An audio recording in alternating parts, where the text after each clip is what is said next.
Engatam.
Hi again. Hello. Good afternoon to everyone. Uh, Welcome to the session. For those who do not know me, my name is Muni Darsan, and I'm one of the executive directors of Fortune IAS Academy. I also teach public administration optional here. Uh, Today, we are going to look into the this year's paper one and do a slight analysis. I'll probably be going through that question paper. I'll be looking at what the possible answers would be, or what would the possible answers look like. Okay. And what are the possible themes which you can explore with that answer as well. So ideally, it would be a thing of like, how can we look into it? How can we prepare for it? And what is the kind of things which we probably need to get a proper answer in? Okay. So good afternoon once more. So we'll start.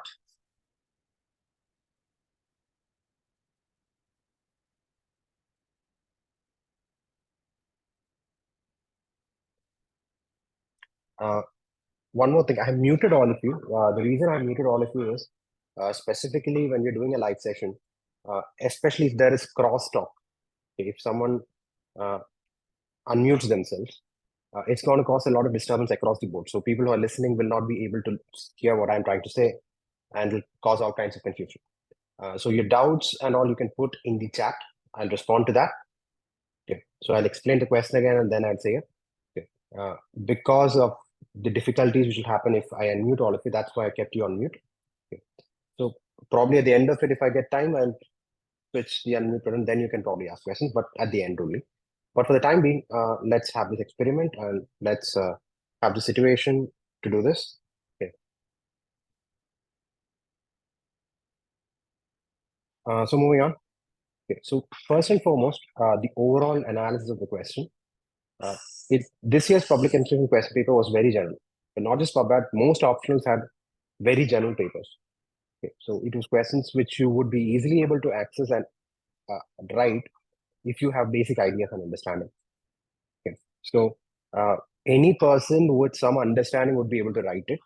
That presents both an opportunity as well as a challenge. Okay. That presents both an opportunity as well as challenge for this. Sorry. Okay.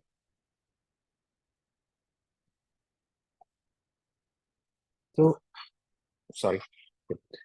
So what is the opportunity? The opportunity is that you can write every question. The challenge is everyone is going to write every question. Okay. So then you will have to write slightly better. You'll have to make your answers stand out to get marks. See, everyone complains that public administration often does not get direct questions. But there's an advantage to that. Because if you know the answer to that question, you can be pretty much sure that you'll be among the few people who know the answer to the question. Okay. So you'll be among the very few people who would probably be able to say, okay, this is the answer to said question. That's it. Okay. So that has an advantage because you would be the only person writing the answer properly. You can easily score marks, provided you are the only person. That is something which we excelled at Fortune as well over the years because we made sure that the notes, everything is up to date. It is absolutely proper without any wrong information anywhere there. And that is the first step to getting a answer which stands out. Now, this year, the challenge would be to make your answer stand out. So, uh, again, when you're starting preparation and all, people would be saying, direct questions are an option, or options which have direct questions would be easier. It's actually the opposite. Okay.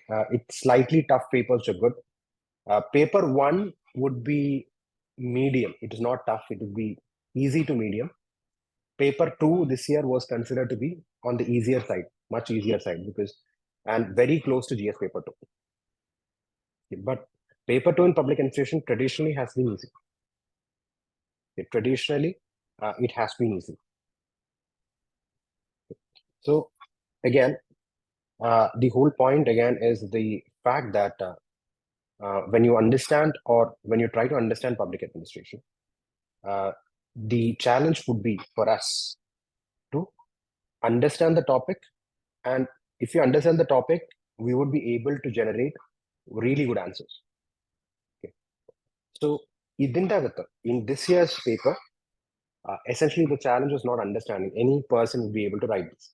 A lot of questions were general as well, like general money. like for example, if you look at the second question and the third question, the efficiency in the specialized sense is the organization's capacity to offer effective inducements in sufficient quantity to maintain equilibrium in the system. Analyze. Okay. So there is a specific way you can write this, bring in theories. There is also a general way you can write this. If you understand inducements, the concept of inducements, you'll be able to write this in a very general way as well. Okay. So the next is the process of decisions is largely techniques of narrow choices. Okay. So essentially, you can just explain the sentence. Okay, the process of decisions is largely techniques of narrowing choices. So whatever choices you have, narrowing it would be the process of decision making. Again, just explaining that statement will give you an answer. Okay, without knowing any theories or anything like that. And for people who would be thinking, will I get marks for that? You will get marks for that. You will get marks for that as well. Okay. Generally, when we teach, a person who's taught understood public administration is expected to probably bring this into this answer some specific different quality. Okay. Here, we are actually expecting you to show different other qualities. Okay. So let's start. We'll go look at the questions one by one. Okay. Just 1 minute.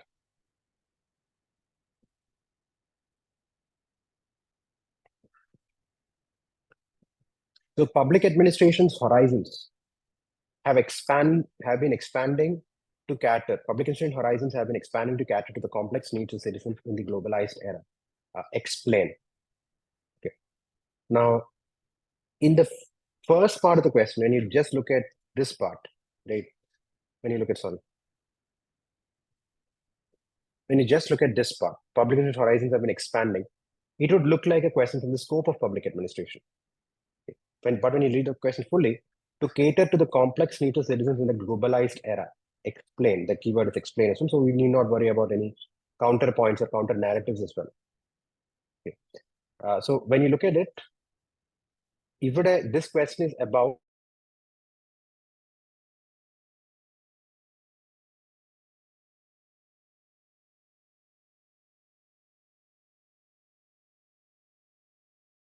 okay. So those points essentially will give you the answer to this increase in scope of public administration. Okay.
I'm really sorry for the issue with the internet. I hope it's sorted now. So we're coming to the first question again. We're discussing about the first question. Okay. So public administration's horizons have been expanding to cater to the complex needs of citizens in the globalized era. As I said, the theme of the question is the impact of liberalization, privatization, and globalization in public administration systems across the world. Okay. 150 words, and you need not write any stories or anything like that. Simply writing the impact of LPG would be good enough. Okay. So what has been the changes in public administration?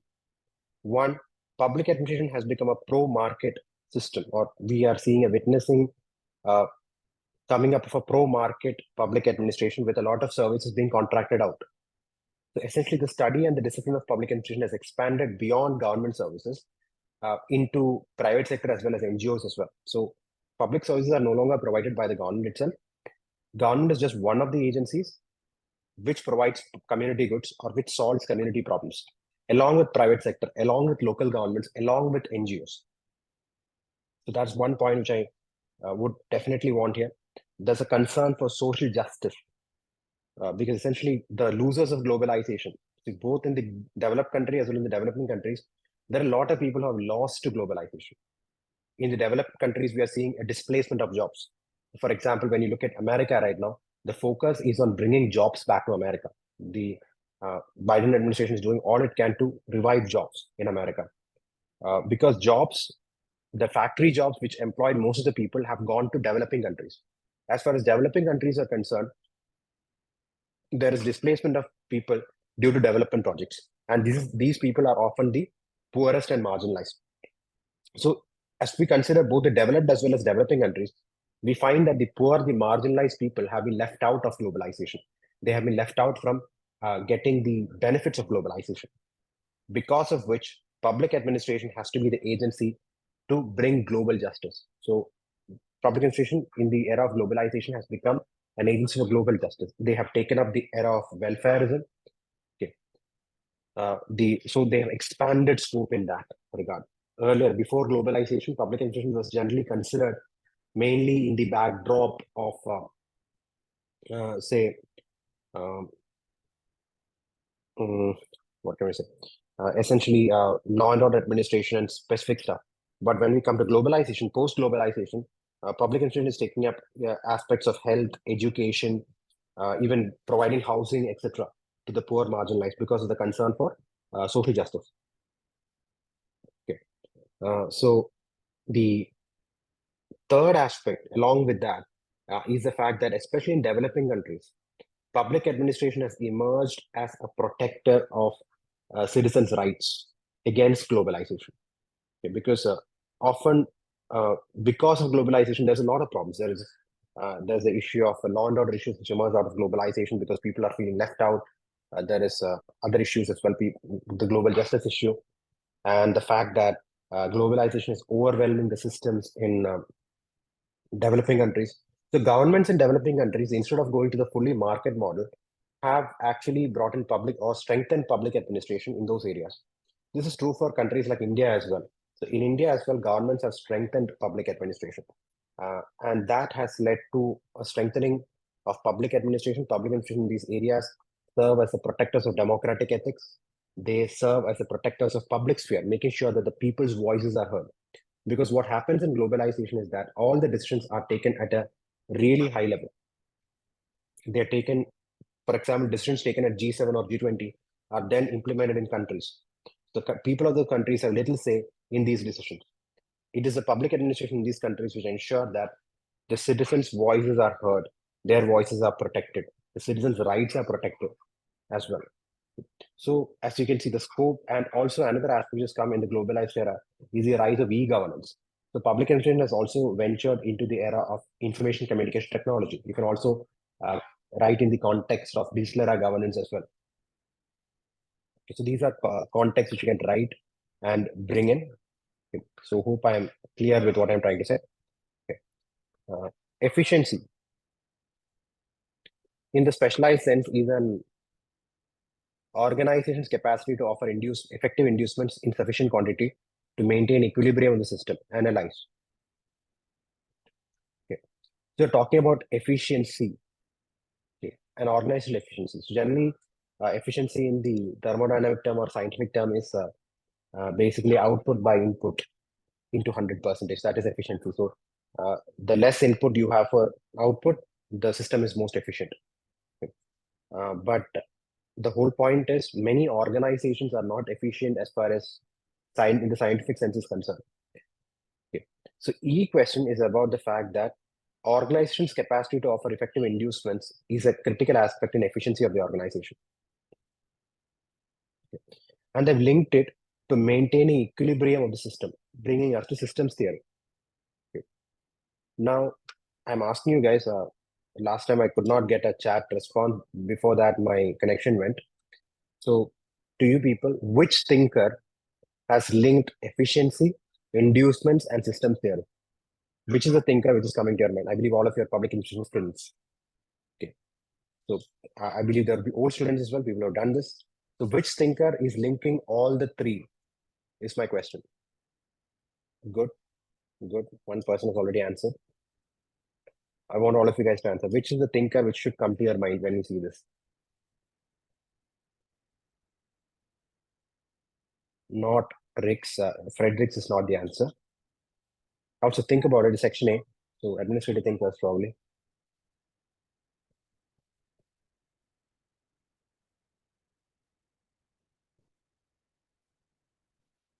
Not Likert either. Efficiency, inducements, systems theory, public administration.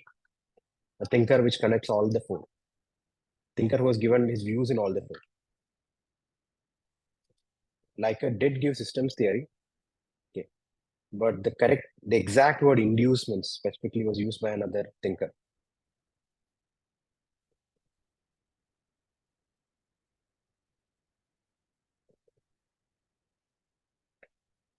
Okay, a few of you got it, few have not got it. Okay, the answer is Chester Bernard. The first thinker who should come is Chester Bernard. You can use Likert, but Bernard is first because he specifically talks of systems theory. Equilibrium in the system is specifically systems theory. Okay. So Bernard is also a person who emphasizes on inducements, okay.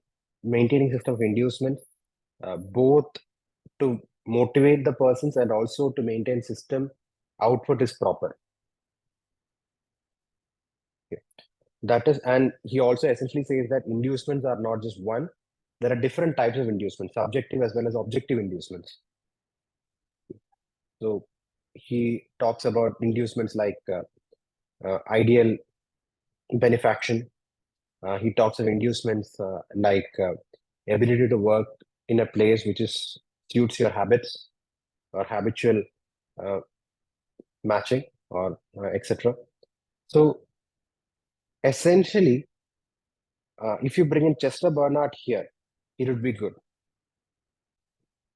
But again, Chester Bernard is not the only dude. Okay, you can probably talk about you can generally talk about systems theory as well. Okay. So it's again 150 words. How do you talk about it? Okay. So you can say that any system to be efficient and effective has to maintain equilibrium within itself and with its surroundings. Any system to be efficient and effective has to maintain equilibrium within and without. Okay. Within itself and in the surroundings. Okay. So an equilibrium within the system happens when employees are all happy. They feel that they have been fairly treated. Okay. You can probably bring in Fayol's equity concept here. Okay. Equal pay for equal work. Okay. Or Taylor's differential piece rate system. All talk about the fact that the people who are performing better need to be given more leeway. Okay. So efficiency in the specialized sense is an organization's capacity to offer effective inducements to sufficient quantity to maintain equilibrium. See, essentially, we start by saying that for efficiency, okay, organization should offer inducements to maintain equilibrium. Okay. And specifically, inducements in Chester Bernard, we can talk about this concept of contribution, satisfaction, equilibrium. Okay, we can talk about Chester Bernard's concept of contribution, satisfaction, equilibrium when we talk about it. Okay. So we start from the premise saying that for a system to be efficient, just to remain in equilibrium both within and without. And equilibrium within the system happens when each individual is happy and content and contributing to the system. And this depends on the system of inducements. And to explain our point further, we can bring in Bernard's concept of contribution, satisfaction, equilibrium. Okay, so that is the whole point. Just give me a minute, please.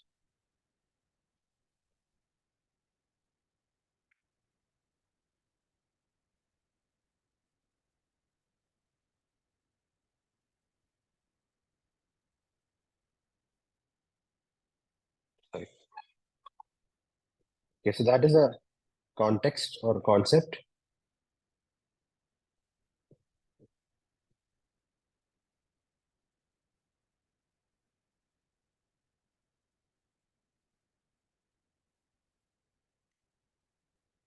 So confidence, satisfaction, equilibrium എന്താ പറയുന്നത്? A person within an organization is motivated as long as he feels that his contribution is less than the satisfaction he's deriving from that system. And to improve the satisfaction, you need inducements. And there are different kinds of inducements, both subjective as well as objective inducements. Okay. So then you can write about these things and different inducements and stuff. അത് വളരെ ബ്രീഫായിട്ട് നമുക്ക് പറയാൻ പറ്റും. ഇതെല്ലാം detail ആയിട്ട് എഴുതണം എന്നില്ല. But if you can mention these things, it will be good. Okay. So അത് എഴുതുക. And then you can say that uh, this would lead to organized efficiency, but then you can also say that this alone may not lead to organized efficiency. You need other factors as well. Because apart from internal equilibrium, the organization also has to be having external equilibrium. Okay.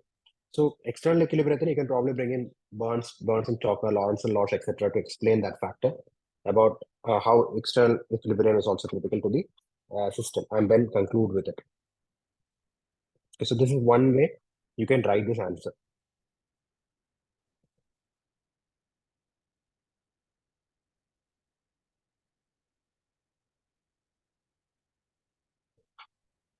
Okay.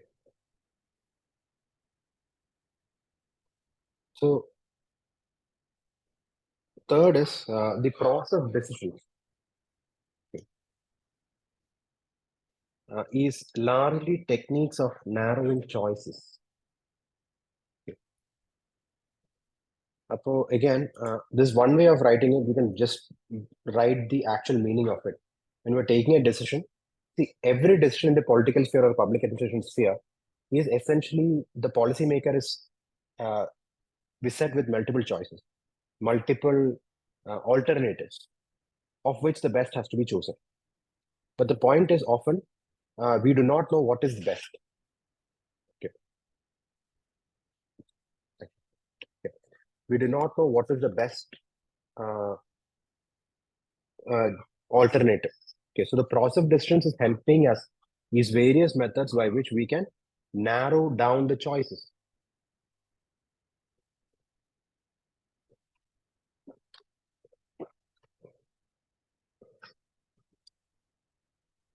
You can write different techniques of decision making, different theories of decision making, like rational theory, or even you can also talk about uh, specifically the Lindblom's incrementalism when we're talking about it. We can also talk about other decision making techniques like brainstorming, consensus mapping, Delphi techniques, etc. So there are two ways to answer this. Okay. So you can write about how various techniques like Delphi technique and other things help us narrow out our decisions. Okay.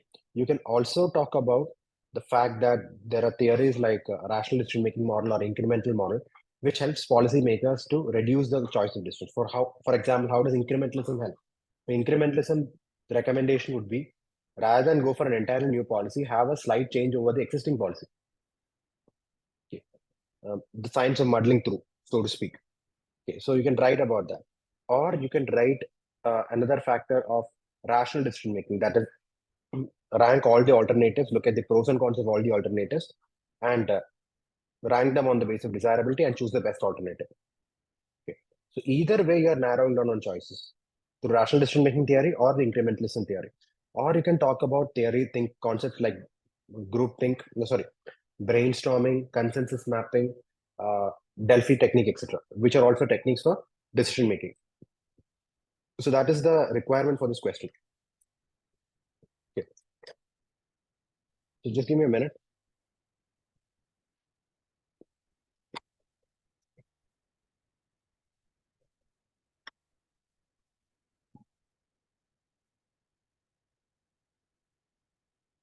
So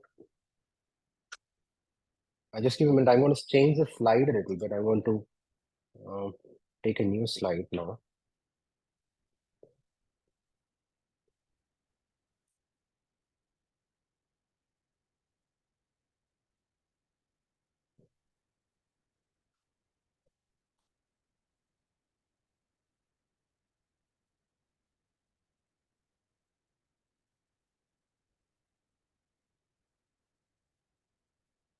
Just a minute, because I'm going to slightly change up a little bit.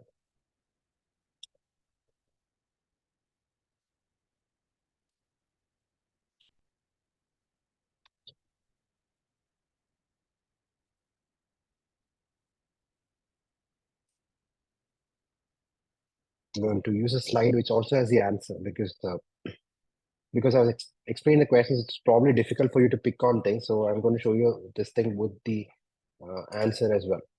Okay. So yeah, this is the efficiency question. Okay. This is the entire answer. Not going to be talking in greater detail about that. I'm going to be talking about how the question or what the question is required. Okay. So the fourth question. So third question is on the fourth question. Okay. So judiciary is playing a more positive role in policy formulation, not just in limiting government actions, but also in mandating them. Okay. So essentially, this is about judiciary's role in policy formulation. Okay. They are talking about two aspects. One is limiting government actions, also mandating, that is asking government to do things. Okay. So Supreme Court both mandates government action. For example, Vishaga guidelines helped in bringing about the Prevention of Sexual Harassment Act. Also, the Supreme Court's judgment in 2G scam case and all helped in bringing about a much stricter framework to combat corruption. Okay. So, the role of judiciary in India has expanded beyond its traditional functions of interpretation and adjudication of laws, increasingly influencing policy formulation. Okay. So, dual role one is activism and mandating actions. Judiciary has issued directives to fill policy gaps. For example, the uh, Naute Johar case, which led to decriminalization section 377, influencing broader LGBTQ rights policy. Okay. Likewise, Supreme Court's directives on implementation disaster management plans are another case in point. Okay. So there is also restricting government action, which we can also give this thing.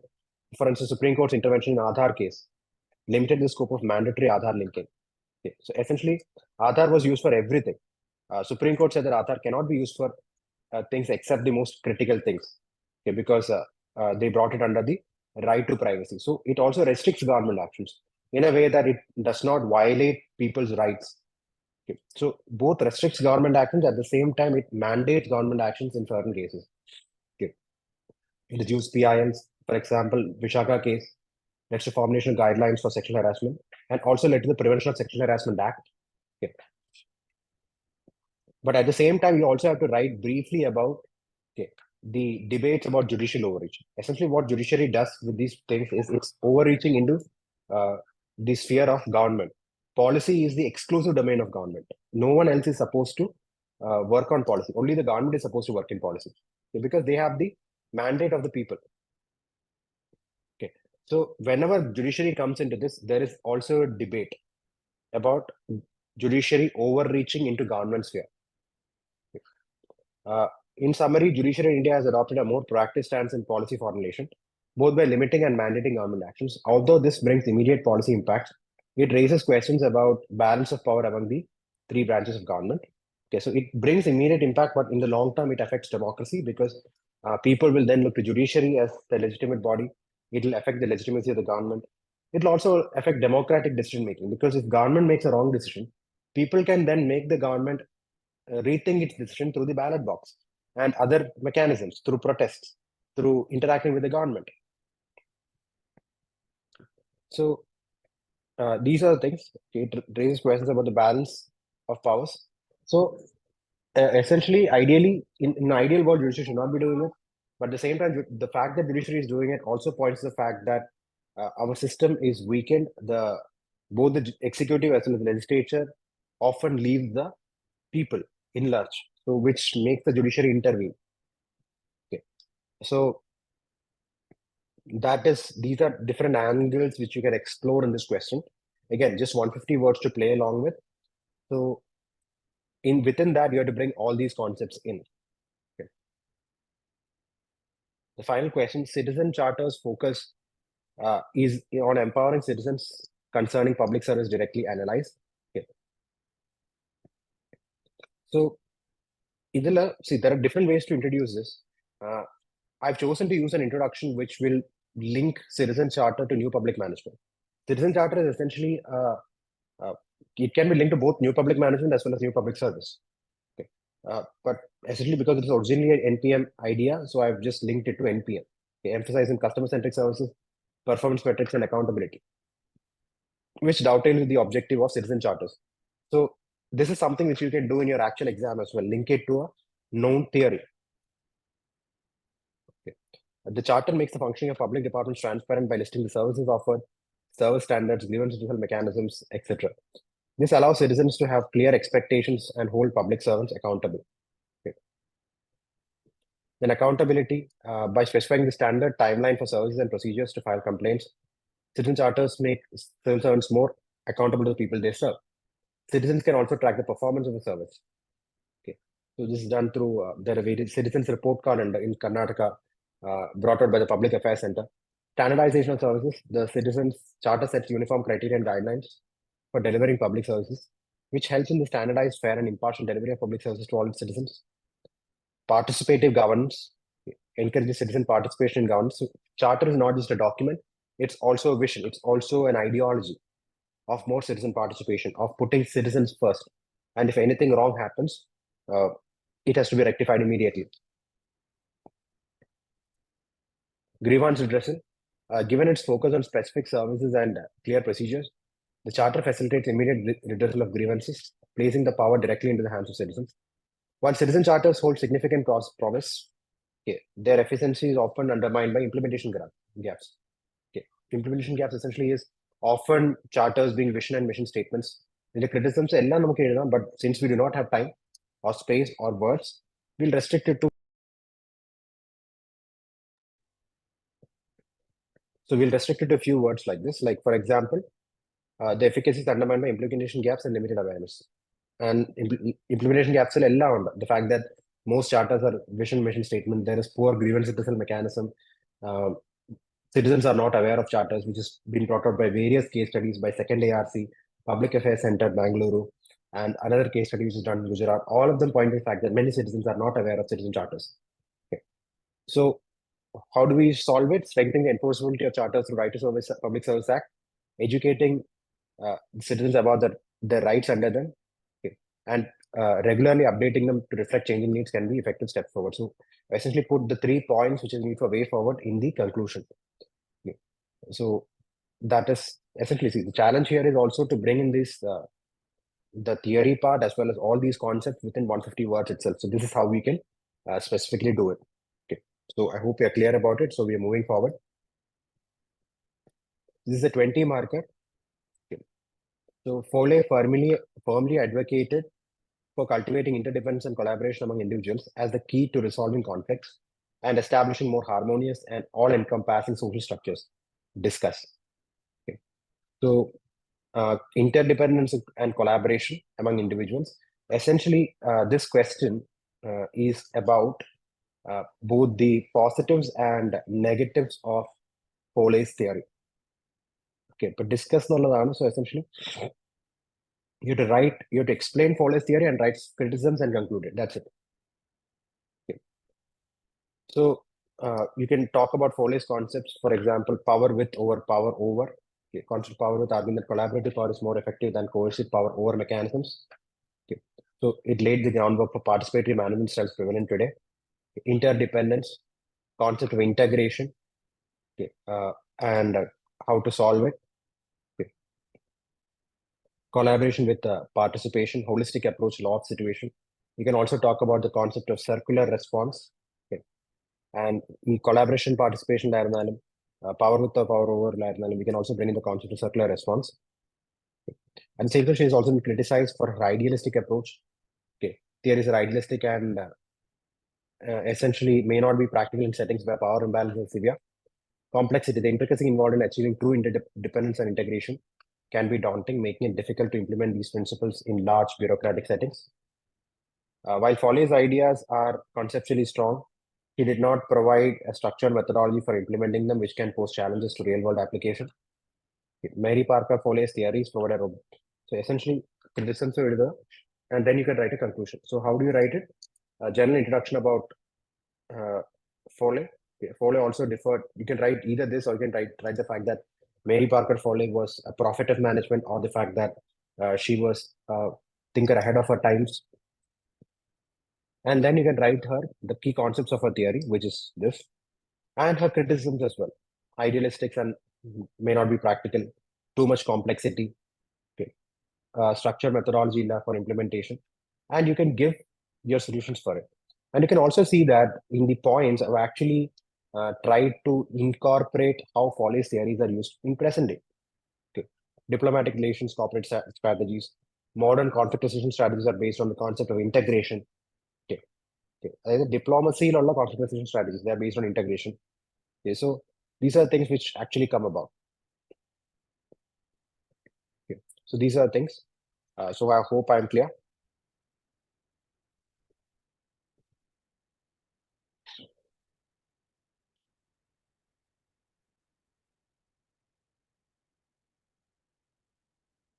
Okay, thank you. Moving on. Next is Minobrook 3. Okay, so I have been expecting a question on Minobrook 3 like forever. It's almost 15 years since the conference happened. There's just been one question before this on Minobrook 3. Okay, so let's look at it. Minobrook 3 emphasized the importance of empirical research in generating valuable insights for public administration and recognize the need to tailor education in the field of different regional contexts. Examine. Okay, so how do you write this? You essentially write the context of Minobrook 3. It happened in 2008. Okay. It helped in redefining the in the concept of administration. Okay. And the importance of empirical research, the concept of methodological pluralism, comparative studies in public administration. Okay. And that also emphasizing on regional contexts specifically. Okay. So these are things which specifically look into. And it also gave a new definition of public administration. Okay. A new definition, e question is relevant alla. Okay. They are talking about the first two things, the methodological pluralism and comparative studies, importance of comparative studies. That explain Jiga, in the background explain Jiga. That so you have to explain that, and you have to explain the background of the whole thing. That is what is needed in this specific question. Okay. So reflection point, it emphasized on empirical research and need for regional context specific education in domain.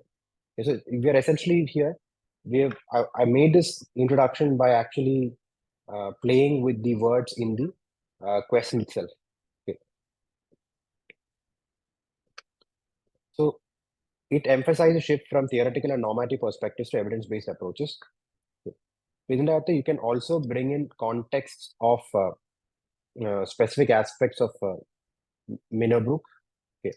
Like, for example, it is held in the background of governance, it is held in the background of reducing the importance of state. It is held just before the, or just as the recession was taking hold as well. Okay, so you can bring all those things in. Okay. Actionable insights, empirical studies not only bring out correlations, but also can imply causations when designed meticulously. Okay. So actionable steps, so ഇതും അതിൻ്റെ അകത്ത് വന്നിട്ടുള്ള ഒരു ഇതാണ്, and also to reduce the gap between practitioners and academics. Academic practitioner relation is one of the it is the first major topic in Minobrook 3. Okay. Methodological pluralism, the use of diverse research methods in public administration. It suggests that combining qualitative and quantitative techniques can offer more comprehensive understanding. It enriches empirical analysis and policy evaluation. Regional context, it has emphasized on more comparative studies. So each region has unique challenges and opportunities. So essentially, it is accepting the fact that you cannot have a universal theory of public administration. And to understand public administration better, you have to study public administration in the context of public administration. Okay. So that's what regional contexts are concerned. Okay. So also it emphasized on understanding international best practice and adapting them into local contexts. So it has also been has also been criticized again. essentially in developing countries, research is probably not possible in public administration. There's not enough research happening in public administration in developing countries.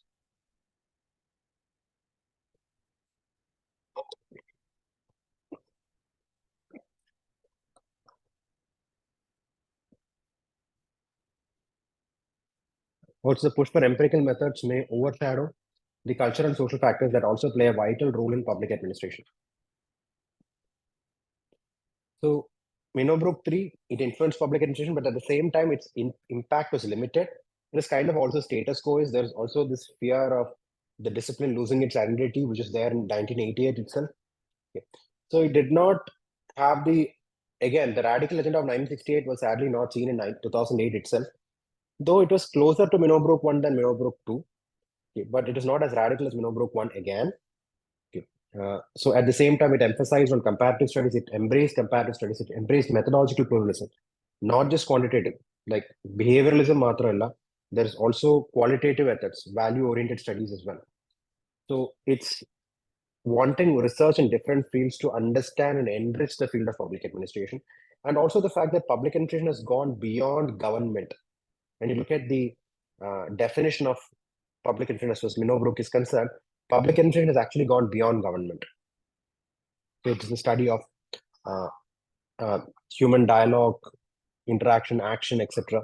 Okay, so and also the study of networks, all leading to human flourishing. So it is based on the understanding that public administration is now being understood as governance.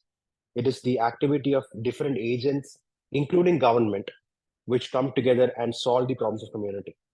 Okay. So to understand it further, you need more empirical studies and more regional and comparative studies. Okay. So that is the context in which we have to probably address this question. So if we are able to bring all these different ideas in, then you get good marks here.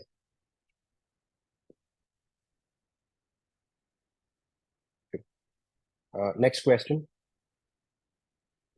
Public-private partnerships have been justified in various ways over time that seek to privatize public services for the profit of private agencies. Do you agree? The PPPs have gained prominence as a mechanism for delivering public services and infrastructure. While the ostensible objective is to combine efficiency of private enterprise with reach and social objectives of public sector, there's a critique that PPPs serve to privatize public assets for private profit. So essentially, this question is like PPPs and the success of PPPs have been used to privatize public services. And the criticism is that you privatize a public good, which is genuinely delivering services to people for the private entities to make profit. Okay. So let's look at both sides of the problem. So when you're looking at do you agree question, it's a comment question. You have to look at both sides of the problem. The first is why do we say PPPs are leading to privatization? So for example, the efficiency argument. So PPPs such as Reliance Mumbai Metro. Okay, so in Mumbai, the metro is privatized, not just in Mumbai, in many other places in India, metro is a privatized institution. Okay. Delhi Metro Corporation and very few other metros are public sector metros. Cochin is a special purpose vehicle between central and state governments, Cochin Metro Limited. Okay, so PPPs such as Reliance Mumbai Metro bring in private sector efficiency, thereby reducing costs and improving service quality. Okay. So private sector efficiency is one argument which they talk about. Public sector is inefficient, which is generally from the public choice theory itself. This concept is already there. Okay, so you can bring in public choice theory here. When you're trying to justify the PPPs, you can probably bring in public choice theory. You can bring in the concepts of Gordon Tullock. You can bring in the concept of Anthony Downs and Niskanen, etc., to justify your point about why PPPs should be the way forward, why privatization is the way forward. Contracting out is more efficient. Okay. So also our economy is a resource constrained economy. So PPPs like Mumbai Pune Expressway mobilize private capital for public projects, which is essentially relevant. So Mumbai Pune Expressway is one of India's most significant infrastructural developments. Actually, it happened like 20 years back. Okay. So it's a toll road. It's a road in which there is toll, but it's well maintained. So generally the argument put forward is, if public sector had actually taken up the construction, it would have cost huge amounts of money. Because the private sector did it, it is costing much less money. Okay. And because the private sector bore all the burden and the risk as well.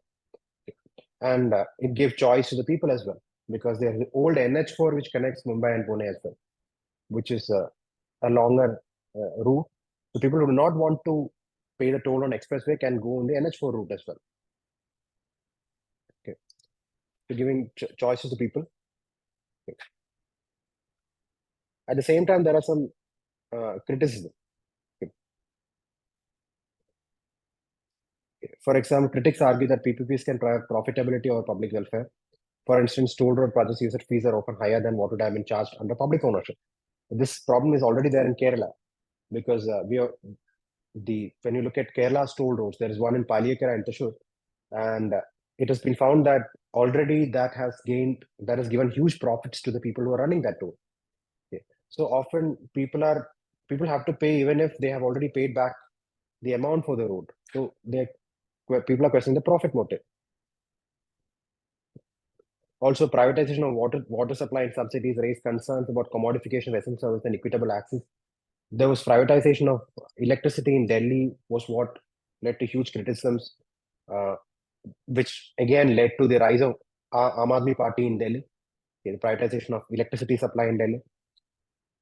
Also, Rajiv Gandhi Super Specialty Hospital in Delhi, it's a PPP. But regulation oversight, essentially public-private partnership, how much can the government oversee it? Okay. How much can the government control it? That's a question. Okay. So that often leads to suboptimal outcomes. Okay. So often result in less public oversight, raising questions about accountability. This is evident in the privatization of electricity distribution in Delhi, leading to public protests. Okay. So while PPPs have shown promise, uh, concerns about privatization for profit, quality, and accountability cannot be overlooked. Essentially, we're looking to balance both here. Okay. So PPPs bring in efficiency, optimal resource allocation. These are points, and you can also point out to the specific demands or specific postulates of the public choice theory. The fact that everyone works based on individual interest, because market principles are introduced, it will lead to the best allocation of resources, etc. At the same time, there's criticism that is, if it's just for profit, people end up paying more than what is needed. And people are already paying the tax. On top of that, they have to pay the toll as well, which many people might find a problem with. See, if I am an income taxpayer, I am an income taxpayer. I am already paying a lot of money from my own pocket for all these things. Why should I pay toll again? Even if you're a person who buys everything, that's GST. These kind of questions matter. And in cases like in Kerala, in Paliyakkara and many other toll plazas, the final argument or the final thing which CAG has found out is that they have already paid back their investment, and it is now into huge amounts of profit. And still people are asked to pay toll, which many people will disagree with. The essential goods like water, electricity being privatized is also being questioned.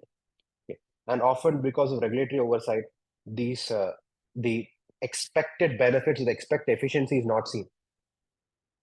Okay. So PPPs should not be used as an argument always for privatization. Rather, privatization should be done probably on a case-to-case basis. And obviously, most essential services like healthcare, education, etc., should not be privatized. So that is one way we can write this. So moving on, the third question. Organization theory is not a single theory, with a loosely note of many approaches to organizational analysis. And see, essentially, this question essentially says that organizational theory is not a single theory. It provides different answers to different situations. Comment. So you have to write about different organizational theories here. This question just requires you to explain different organizational theories: the classical theory, the neoclassical theory, or the human relations theory, the contemporary organizational theory, resource dependency theory, etc. So even though the keyword is comment, the requirement is just to explain different organizational theories. For example, the classical theory, okay, rooted in Max Weber's bureaucracy model. Human relations theory of Elton Mayo, MP Foley. MP Foley classical theory ആണ്. Okay. Contingency theory, organizational effectiveness in context dependent. Claims to be there is no one size fits all solution. Okay. Then systems theory. Resource dependency theory is a contemporary theory. Okay. So this explaining these basic stuff is what is required. There's also criticism. Okay. The multiplicity of theories can sometimes lead to conflicting recommendations, which is also there, which is one of the issues of public administration. There's also limited applicability. Each theory has its limitations and might not be universally applicable, which is a problem with social science and public administration as well. Okay. Social sciences generally has that problem. Public administration also is affected by that problem. Okay. So yeah, that's it. So that is about organization theory. The second question, intrinsic motivation in comparison, sorry, not compassion, I'm sorry for this, to extrinsic motivation leads to enhanced performance and creativity examine. Okay. So this is a postulate of another theory again. Again, this question can be written in two ways. One, you can generally write about intrinsic motivation is motivation from within. This statement essentially says that intrinsic motivation is more motivating than extrinsic motivation. So you can write about this generally as well. You can say that intrinsically motivated people are the people who deliver better. They are able to deliver performance, creativity, etc. As far as theoretical model is concerned, this is the proposition which is provided by this theory known as cognitive evaluation theory. Okay. So cognitive evaluation theory essentially is one theory which essentially talks about the importance of intrinsic motivation. Most other theories talk about extrinsic motivation. Cognitive evaluation is one theory which specifically says intrinsic motivation is more motivating than extrinsic motivation. An example which they give is student police cadets. Okay, so group of students were taken and they were asked to probably conduct traffic in their city. Now the problem was they did very well. They actually did very well. So the city administration decided to give them full-time jobs with payment. But once the salary came in, their performance dipped because they were not finding the same joy in doing this job as they were when they were volunteering for it. So cognitive evaluation theory is based on this concept. It says that people are more motivated by intrinsic motivation than extrinsic motivation. When we talk about intrinsic motivation, so intrinsic motivation often leads to higher creativity and job satisfaction. Okay. Workers are more engaged, take risks, and explore novel situations. Okay. Extrinsic motivators like monetary rewards sometimes inhibit creativity by narrowing focus and encouraging routine solutions. So we're looking at both of them. Okay. So cognitive evaluation theory posits that extrinsic rewards can either enhance or diminish intrinsic motivation based on how they are perceived. If your extrinsic motivator is seen as a control mechanism, it may undermine intrinsic motivation. Like a salary, for example, student police salary, then it is seen as a control mechanism. However, it is seen as an acknowledgement for good performance, a bonus, for example. Then it can complement intrinsic motivation.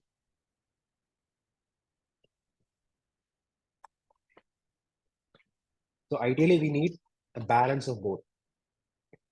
A synergy of intrinsic motivation like compassion, well-structured extrinsic rewards can lead to optimum performance and creativity.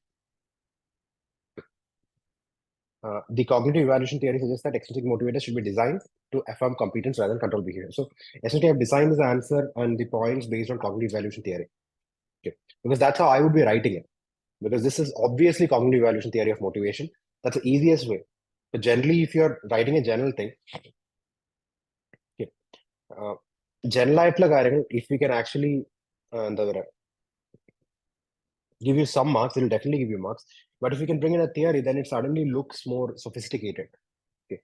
At the same time, do not be at the same time take care not to make it too complicated as well. Okay. So intrinsic motivation nurtures autonomy and mastery, both crucial for creativity. Okay.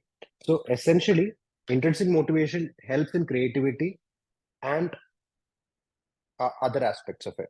Okay. But intrinsic motivation alone may not be helping us to drive for a job in a longer term. Okay. So ideally, we should be able to balance both. That is the idea. Okay. Cognitive evaluation theory is also not a theory which has had wide acceptance. In real life and empirical analysis, it was found that jobs with very little job content, as well as jobs with very high job content, cognitive evaluation theory does not apply. It only applies for those jobs with intermediate job content. So this statement is also kind of, even though it has valid points, we can explain it.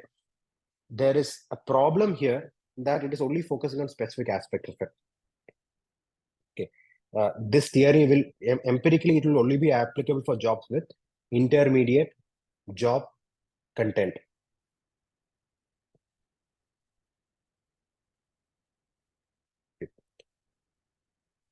So hope I'm clear with it.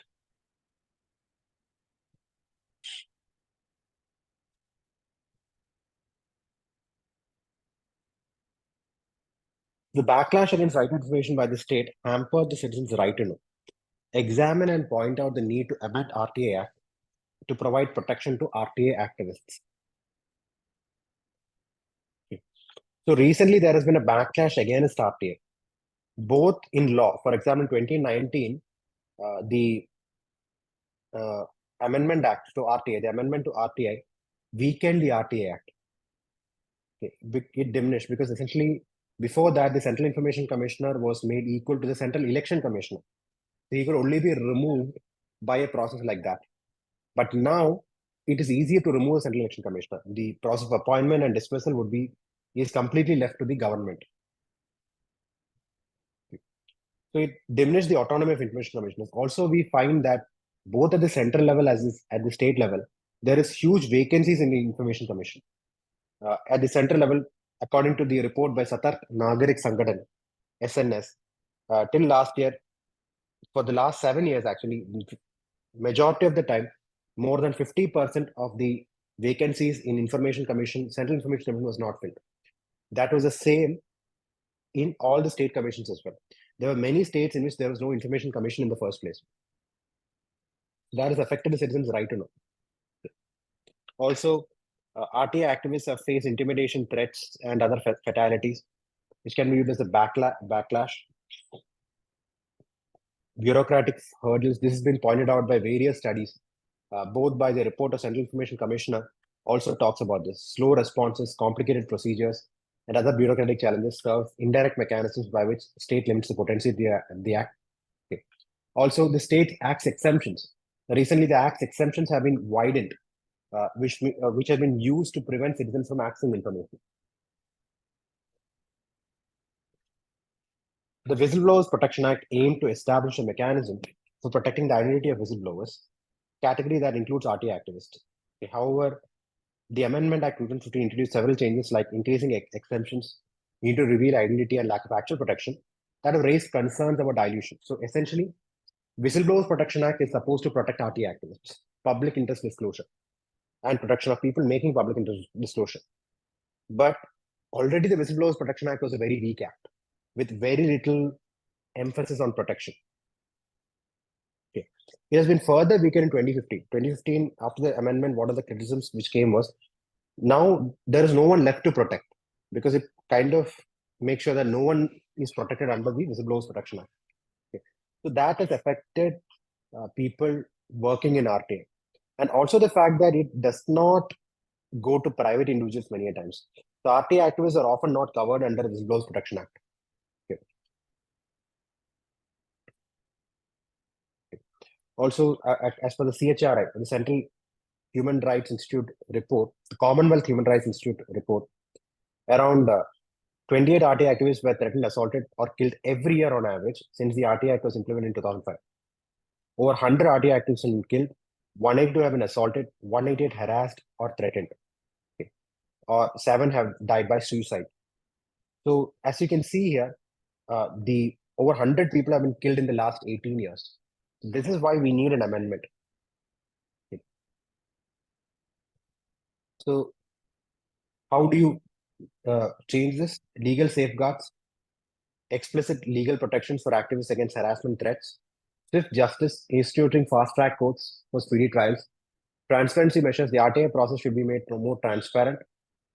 Whistleblowers Protection Act, leveraging the existing Whistleblowers Protection Act, the RTA Act should be amended. Okay. Okay.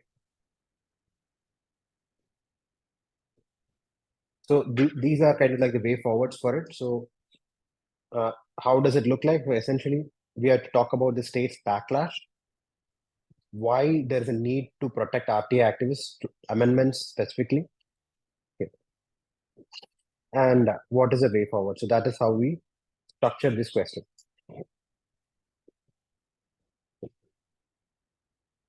Then we go to the next question. Okay. This is another direct question. If you remember the Reddin's model of leadership, Reddin's three-dimensional model of leadership.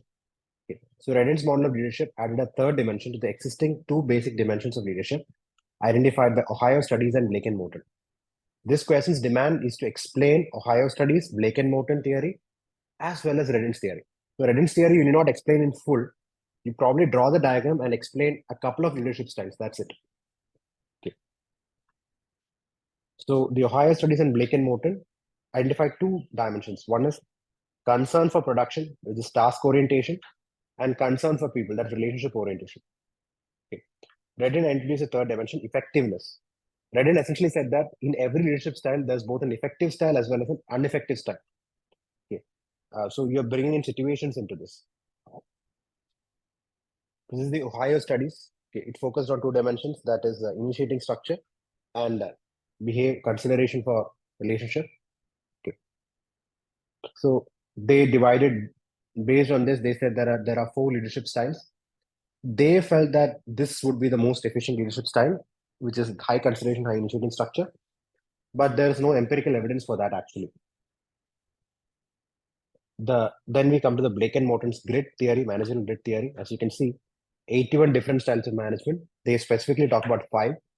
Impoverished, which is low on concern for people and low on production. Authority compliance is high on concern for production, low on people.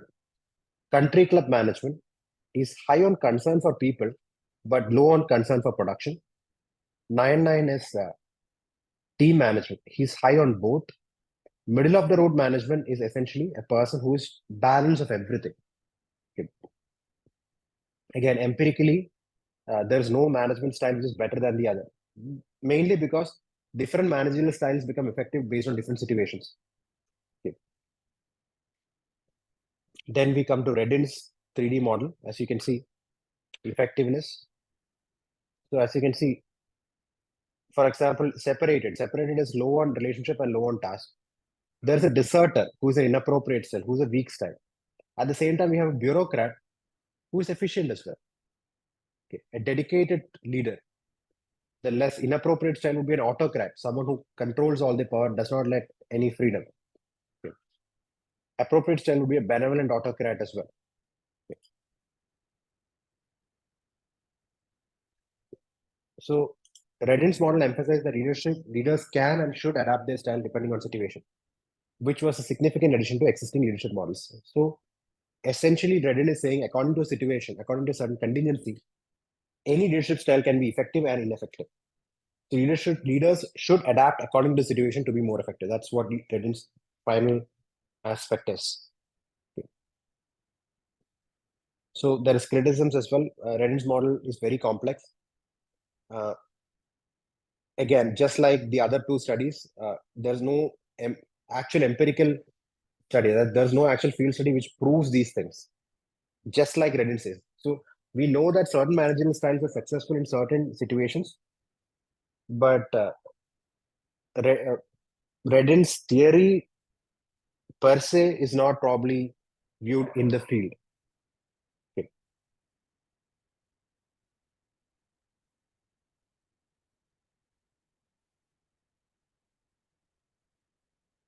Two-factor theory entails certain factors in workplace resulting in job satisfaction.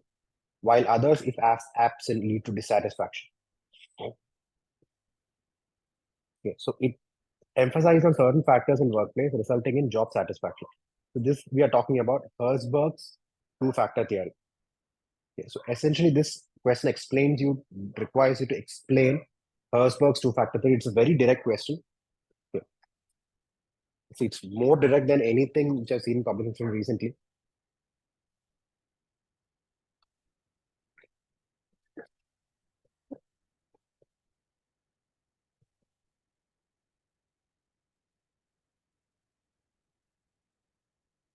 The two-factor theory, also known as Herzberg's motivation hygiene theory, posits that certain factors in the workplace lead to job satisfaction, while others lead to dissatisfaction if absent.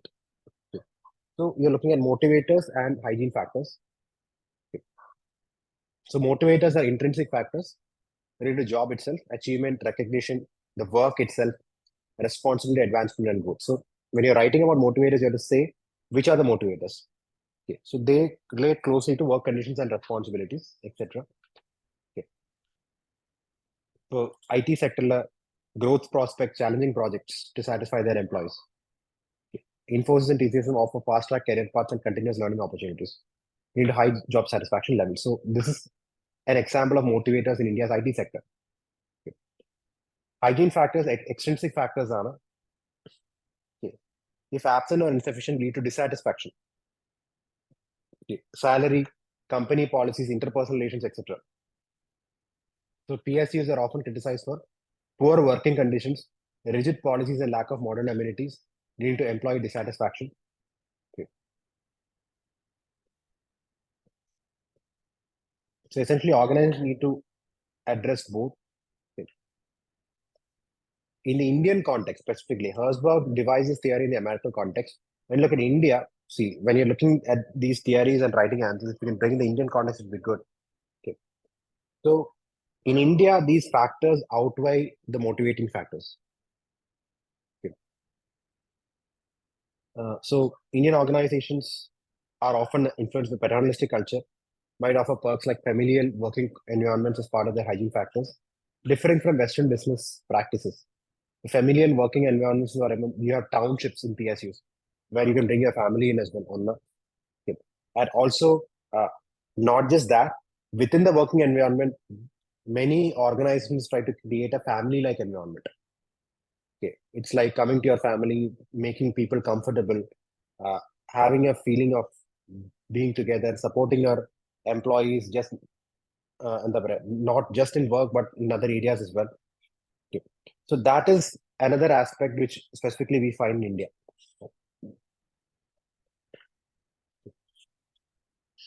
So the criticism is that it doesn't have universal applicability. As I said, in India, the hygiene factors may be different, motivators may be different. It also oversimplifies this thing.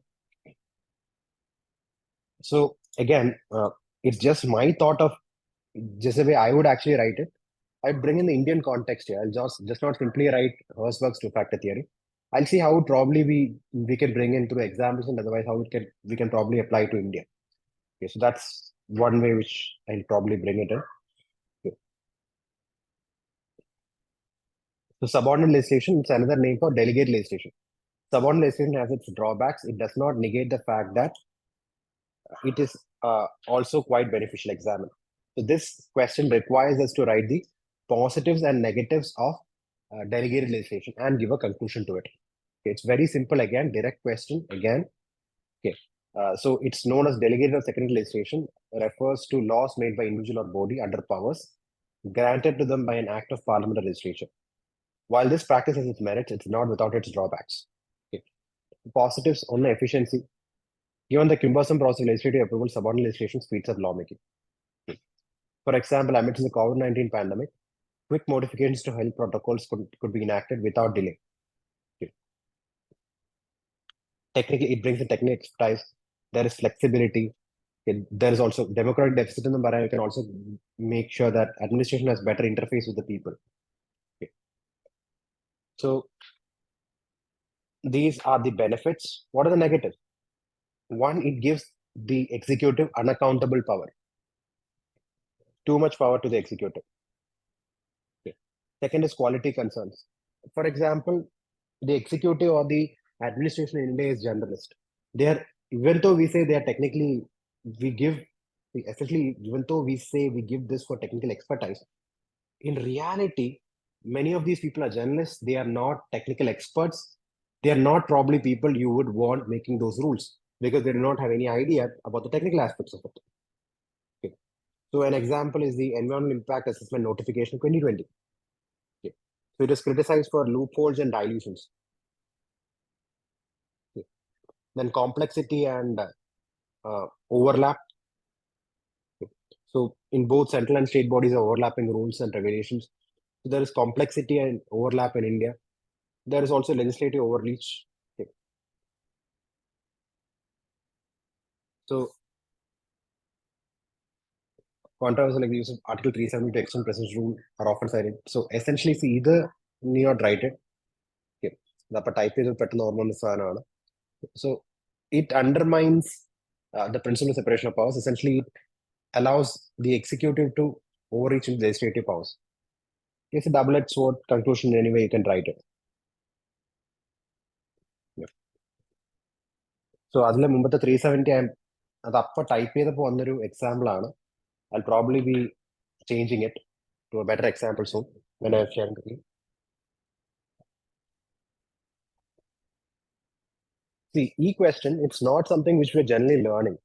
Okay. The Constitution of French Republic does not prohibit ministers from being the leader of a political party. It is customary that the minister should not occupy such a post to ensure impartiality. Explain. So it does not prohibit ministers. It is customary that ministers should not this thing. So essentially, what does that mean? Essentially, saying that according in France, ministers can, or the ministers in this sense specifically, civil servants can be leaders of political party. So you can have political activism in civil service, but out of convention, they don't do it. Okay, so even a minister, essentially, it's not the minister, political executive like in India. You're talking about bureaucrats. Bureaucrats are not considered as ministers. So if you get that idea, you'll get this. Okay. So, or even the members of executive being leaders of political parties, you can write it. Okay. So it's logical that actual president or people would probably be leaders of political party, right? Okay. So it's a semi-presidential system of governance. Constitution does not explicitly prohibit ministers from being leaders of political parties. Or by custom and practice, ministers usually abstain from such rules. So essentially, this much, this introduction, you can probably make it by yourself. You're just explaining this thing. That's what is needed. Okay, so why do we need it? Which is also something you can think about and make it within the exam hall. Okay. It helps in separation of powers. It prevents undue influence of party politics on state affairs. Public perception. Okay. It would lead to a perception of bias, undermining the credibility and impartiality of the government. This could weaken public trust in government institutions. Accountability and focus. Their substantial responsibilities often overseeing large portfolios.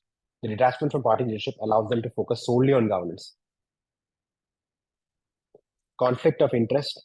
So it could lead to conflict of interest, where party agendas could potentially take precedence over state matters.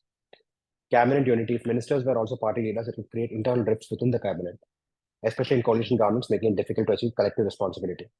Okay, so essentially, you're talking about the fact that why the executive in France detach themselves from political aspects. So political neutrality maintains and in the Karyavana, it's a convention.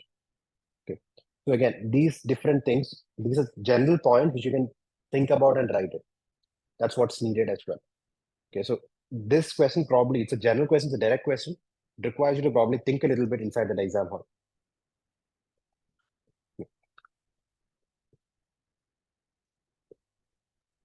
So next question is management information system. The management information system, the ultimate goal of using MIS, management information system, is to increase values and productivity in organizations. Explain. So you are looking at what the requirements for MIS is actually. Okay. So it is any organized approach for obtaining relevant and timely information on which to base management decisions. So you can probably give a diagram about the structure of MIS in this. Okay. So how can it help organizational value and productivity? It will help in better informed decision making. Essentially, MIS is a decision support software. It gives you all the data and alternatives so the decision maker can make decisions. Okay. So there were a lot of dashboards. In Kerala, one of the infamous dashboards was the sprinkler dashboard. Almost every state had their own dashboard. Okay. It's an MIS system. So it helps in informed decision making. Real-time data and information informed decision making is critical for policymakers. So MIS provides managers with essential information in a well-organized format. Accurate and timely information facilitates better decision making, contributing to increased organizational effectiveness. Resource optimization. By providing insights into resource allocation and usage, enables organizations to eliminate waste and optimize resource utilization. So it will give you idea about where your resources are, where your people are, where your money is, and so that you can use it properly. Strategic planning. With long-term data analysis and trend identification, MIS aids in strategic planning. Managers can identify market opportunities and threats, thereby crafting more effective strategies. Enhance communication. MIS streamlines communication within and without the organization. It also provides tools to evaluate performance. Competitive advantage. In a fast-paced business environment, quick access to critical data can provide a competitive edge. Customer satisfaction. Understanding customer behavior and preference allows organizations to offer better services and products. So this is how it can help in improving productivity and organizational value. It's basically an advantage of MIS or significance of MIS question. Okay, that is the requirement or that is the demand of this question. Once you write it, you get marks. Next is cost benefit analysis. So cost benefit analysis is a tool for policy analysis.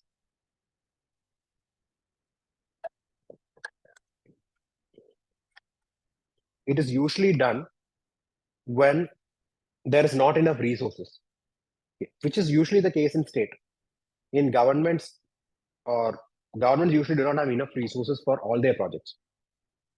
Okay. So cost benefit analysis is a decision-making tool designed to provide information and helps decision makers when they face difficulty in allocating scarce resources. So it's a useful approach to assess whether decisions or choices that affect the use of scarce resources promote efficiency.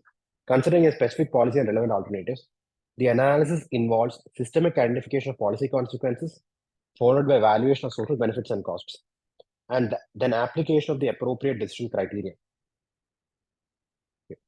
So it involves systematic identification of different consequences, and it is followed by evaluation of social benefits and costs. So it is essentially analysis of the cost involved in a project, the benefits you derive from it, and the project which you have most benefit or the alternative which will give most benefit for the least cost, you take it up. Okay. So it's a so when you look at analysis, you're looking at not just at economic analysis, you're also looking at social analysis.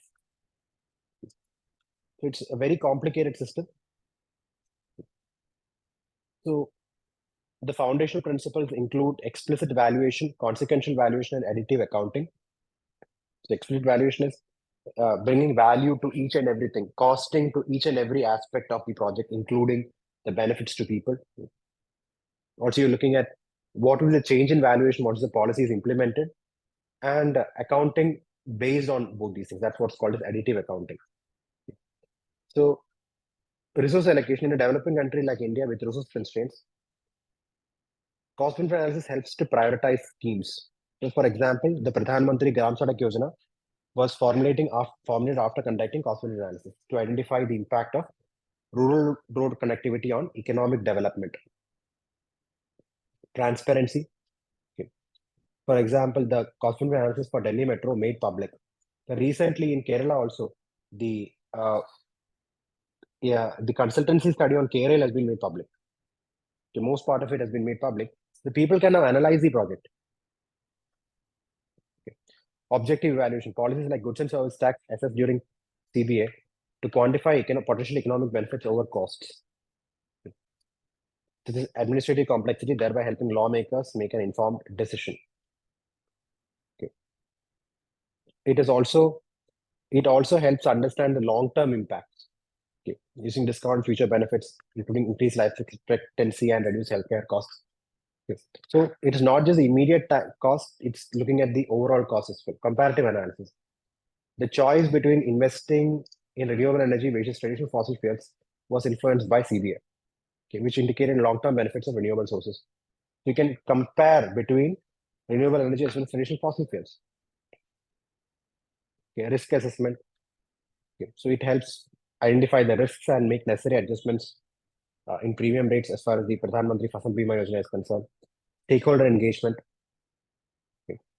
So it underwent a CBA that considered the socio-economic impact on rural communities, so thereby incorporating needs of a critical stakeholder group.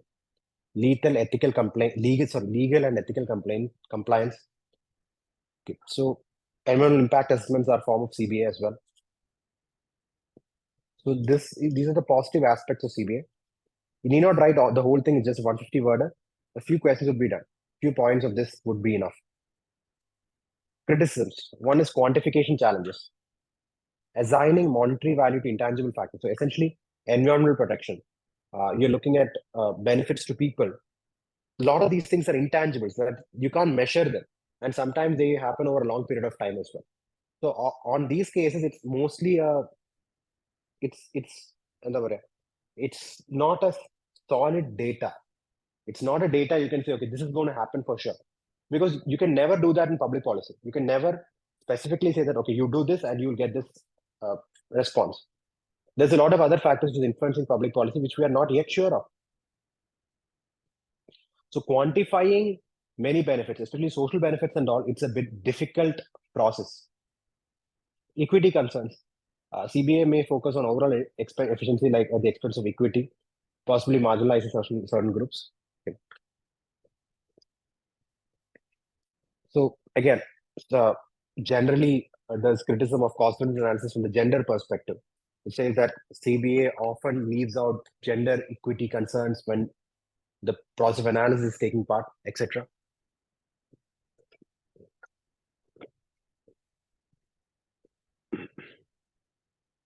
These are the criticisms. Okay, so that's about that question.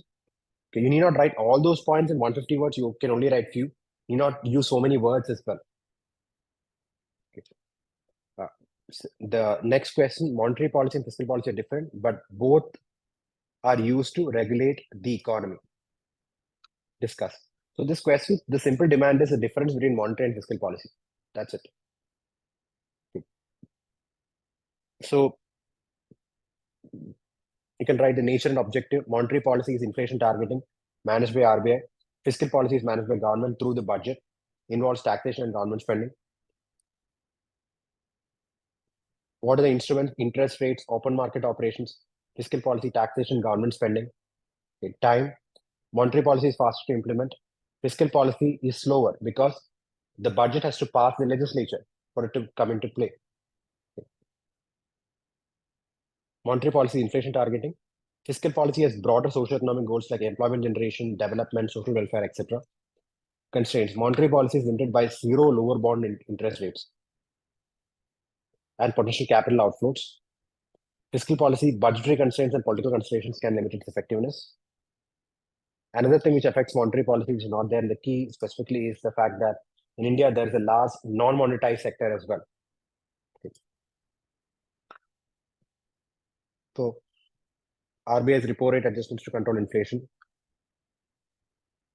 Often both policies work in tandem. For instance, during economic downturns, a mixture of expansionary fiscal and monetary policies may be deployed to stimulate growth.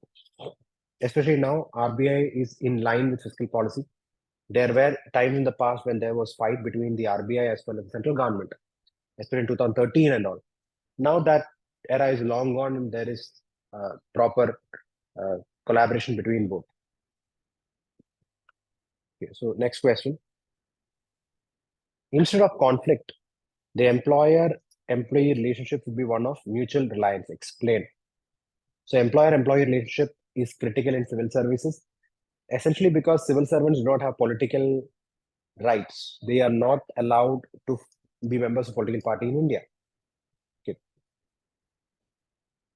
So the ethos of mutual reliance in employer-employee relationships finds particular resonance in the realm of civil services, where governance and public service delivery are at the forefront.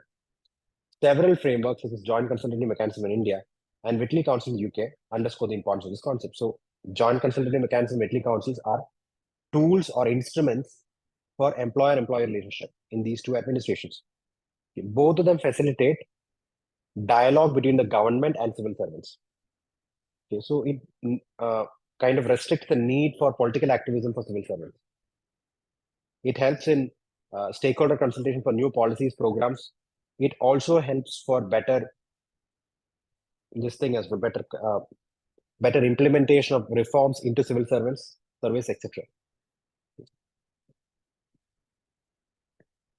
So shared goals in governance leads to knowledge sharing, helps in employee retention because you're constantly interacting with your boss. It lead to better job satisfaction and retention.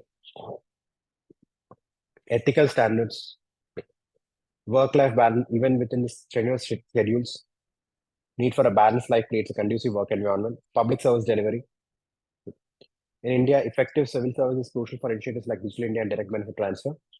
Harmonious relations. The history of JCM and Whitley councils indicates that consultative mechanisms can significantly reduce workplace disputes and promote harmonious work environment. So these are some of the points. You need not write all the 7. You can write like 5 or 6.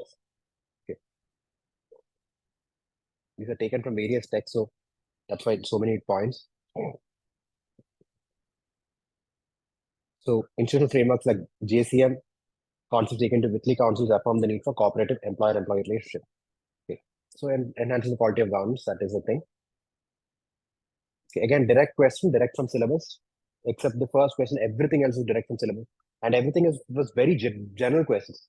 Advantage of MIS, advantages of cost-benefit analysis, employer-employee relations. They were all direct. They just require you to mug up a few points or generally understand a few points and write the answer. 6. The studies in comparative public administration got momentum in 1980s and 90s with a new objective and orientation than its previous counterparts. Critically examined. Okay, so this critical examination, we are critically examining the old CPA. Okay, so this question, essentially, the demand is a comparison between new CPA and old CPA. Okay. Critically examining, the keyword is that the critical aspect is we are criticizing old CPA, not the new CPA. Okay. So do not get confused here. Okay. So critically examine does not mean you have to immediately criticize the statement. No. You'll have to look at, okay, where do we bring the critical aspect in?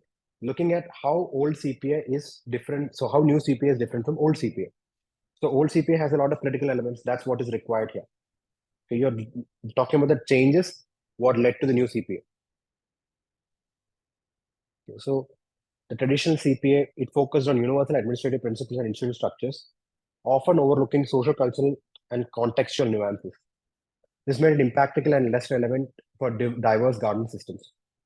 The reorientation 1980s and 90s aimed to rectify these shortcomings by emphasizing context sensitivity, interdisciplinary perspectives, and problem-solving approaches, thus making more adaptable and relevant in a globalized world. Okay, so you're looking at the introduction itself talks about how new CPA is different from the old CPA of the 60s and 70s. Okay. So earlier objectives, universal administrative principles based on behavioralism, and it focused on institutional analysis, that they were only looking at the structure of administrative organizations. In 1980s and 90s, there was a focus on context sensitivity. Okay. So behavioralism emphasized on fact value neutrality, which is the emphasis in the old CPA. New CPA does not follow behavioralism.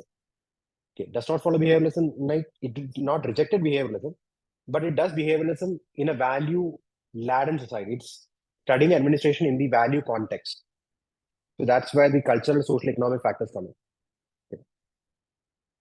Shift towards applying comparative knowledge to solve real-world administrative problems. Globalization technology. CPA started considering impact of globalization and technological advancements. Okay. Interdisciplinary. New era of CPA borrowed heavily from other disciplines like economics, sociology, political science. Old CPA was uh, more parochial. It is not borrowing from other disciplines. So the critical examination goes like this. Advantages, it is more realistic and adaptable. Critics argue that the new CPA has diluted its score by becoming too broad and less focused on population per se. Okay. Old CPA focused Weberian models. New CPA emphasizes good governance. And also see, new CPA is not just studying bureaucracy, it's also studying NGOs. It's also studying other agencies which is delivering public goods and services. It's also studying networks in governance. Okay. As you can see here in India, we are seeing more studies on decentralization, panchayat institutions, civil society participation, taking a more problem-oriented and context-specific focus. So the new CPA has made the discipline more contextual interdisciplinary. At the same time, there is also criticism that it has led to dilution of disciplines for focus. Okay. But overall, this is a very positive development because it makes the discipline of public administration more relevant. Okay, I hope you are following this. Okay. If you study this fully, would probably be understanding this more. If not reach CPA or if you're new students, there would be slight difficulties. I hope you are able to manage it. Okay.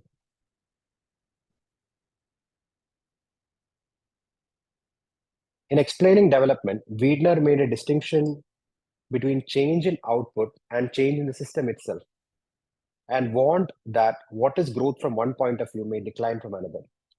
So here, Wiedner is one of the thinkers who's associated with the development administration movement. Okay.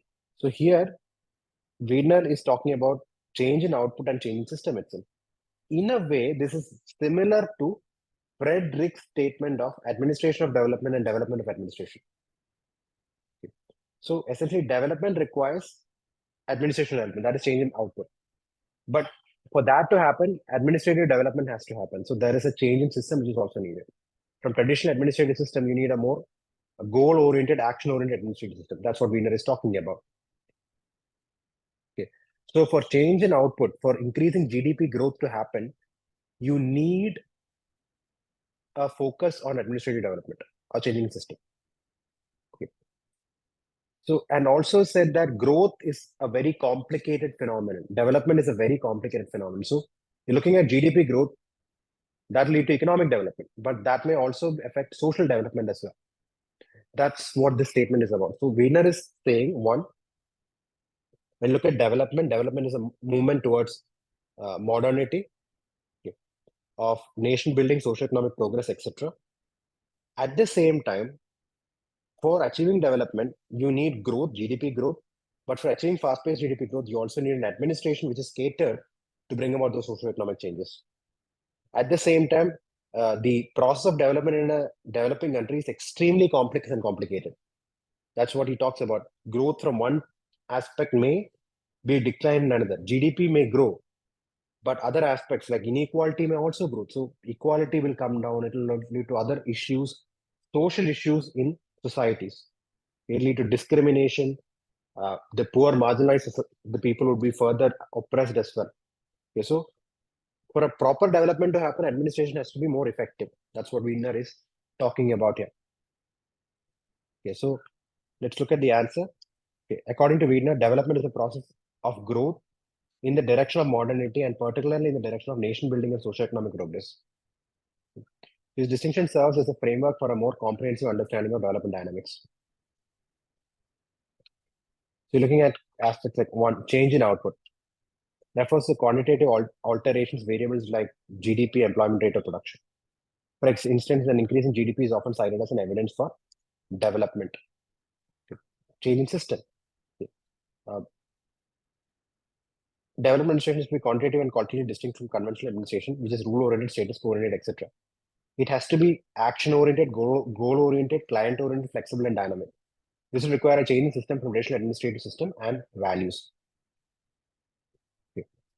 So again, IVADA, you can probably bring in concept of Frederick's administration of development and development of administration.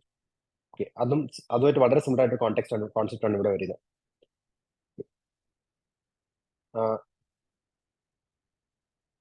Relativity of growth. Wiedner cautions that what appears as growth from one viewpoint might be seen as decline from another. For example, rapid industrialization may boost GDP, but it may also lead to environmental degradation. So it's a complex process which includes solving economic problems and poverty alleviation, fulfillment of goals for increasing rational needs and opportunities. Uh, See, goals here talk about the goals which people have. For example, when India became independent, the people of the country had many goals, which administration then had to work towards achieving them. Nation building, social welfare, all to be attained while trying to modernize a traditional and parochial social structure. For example, in Indian context, schemes like Make in India might contribute to economic output, but could simultaneously place a strain on natural resources and social equity, highlighting the duality that Weidner speaks of. Implications: Weidner's distinction calls for an interdisciplinary approach to understanding development. It warns against limitations of adopting a single metric or viewpoint and advocates for a more holistic analysis. In summary, Weidner's framework encourages a more nuanced interpretation of development.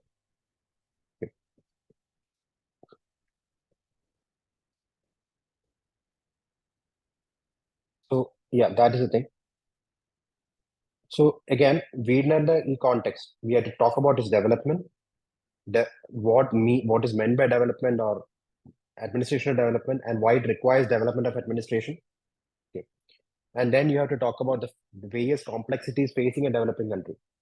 And growth in one area may be seen as decline in another. Growth in GDP may lead to decline or degradation of environment. Okay, so these are all complexities and even contradictions which administration has to deal with in developing countries. They have to prioritize on certain areas. Okay. So essentially, that is what we need to focus on. Next is zero-based budgeting. Zero-based budgeting is based on program efficiency rather than budget history. The light of this, examine the advantages of zero-based budgeting over traditional budgeting. Okay, zero-based budget refers to planning and preparing the budget right from the base. Essentially, every year, what it does is, in traditional budgeting, every year, the new demands start from the previous year's base. For example, if for Manrega, this year, we have given 70,000 crore rupees. Next year, the strategy would be, or the base in traditional budgeting, Manrega's demand would start with 70,000 crores. So it would be above 70,000 crores next year. Okay, that is the base. In zero-based budgeting, every year it starts with zero base. Zero base does not necessarily mean zero per se, but rather what is minimally required for that project. And then you have to justify spending every money more. Why government should be spending it? And specifically, government will also be looking at alternatives to spending. Is it possible to bring in private sector participation? Is it possible to do public-private partnerships and raise money in it? Okay, so this is what government would essentially be doing. Okay. So there is analysis of alternatives, and only those programs which essentially require government money will get money. Okay, which makes the process more efficient, and which also ensures that money is not wastefully spent. Okay. So it was created on Texas Instruments. The process involves a review of expenditures incurred by every department each year. It considers current expectations. On the basis of this, expenditures are allocated and revenues estimated for the next period. Okay. So every year there's a review of expenditures. You only get those expenditures which is necessary for you. In other words, it is built around what is needed for the upcoming period, regardless of previous allocations made. So advantages include: one is resource optimization. It necessitates a comprehensive review of all programs and expenditures, ensuring that resources are allocated where they bring maximum utility and efficiency. It eliminates budget inflation. That is, just because a particular program got money this year does not mean it will get it next year. So budget will not be unnecessarily inflated. Accountability and transparency. Each cost must be justified anew in every budgeting cycle, thus fostering transparency and accountability in spending. Focus on objectives and outcomes. It necessitates linking expenditures with specific objectives, enabling a more effective monitoring and outcome-based assessment. Okay. Flexibility. Unlike traditional methods which are constrained by past allocations, zero-based budgeting offers flexibility to realign resources with organizational goals. So you can prioritize this thing. Okay, optimization on the resource prioritization on. You can give it to priority projects. Less priority projects will receive less money. Okay, that's also there. That's another point you can add to this. Okay, just focus on objectives and outcomes here. This is how it is. So in traditional budgeting, there is fixed cost. Okay, there's also ongoing activities. Okay, and isn't a more and review and justify. In zero-based budgeting, there's a fixed cost, which is like the basic cost you need to do a existing program. So everything about that you have to review and justify, both ongoing activities. For ongoing activities in traditional budgeting, you already have a fund, as you can see here. That fund is guaranteed. അതിന്റെ മുകളിലോട്ടേ പോകത്തുള്ളൂ. Zero-based budgeting, both for existing as well as new programs, you have to review and justify. You have to justify spending on every program, every penny on every program, except the basic fixed cost. That is the salary you have to provide and the basic stuff. Okay, so you would have to review and justify everything about it. Hiring a new person, buying a new computer, everything has to be justified. So that's it. Towards the drawback, it's important to acknowledge the time and resource intensive nature of zero-based budgeting, which can be a limitation, especially for large departments. Okay. In conclusion, zero-based budgeting, with its focus on program efficiency over historical allocations, offers a more rational, accountable, and transparent approach. While it is not without challenges, its advantage makes it a worthy alternative. Okay. The challenge basically is that it requires technical expertise, it requires huge amount of paperwork, all of which can be actually accommodated in present, because you have real-time data captured by data analysis or by digital systems, big data analysis coming through. So in future, zero-based budgeting can be a reality,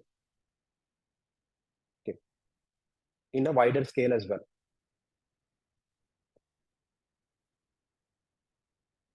So zero-based budgeting was a direct question again. Public policy making is an effort to apply the methods of political analysis to policy areas, but has concerns with process inside the bureaucracy and stakeholders discussed. Okay.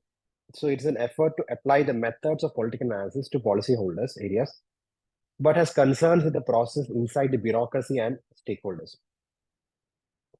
Okay.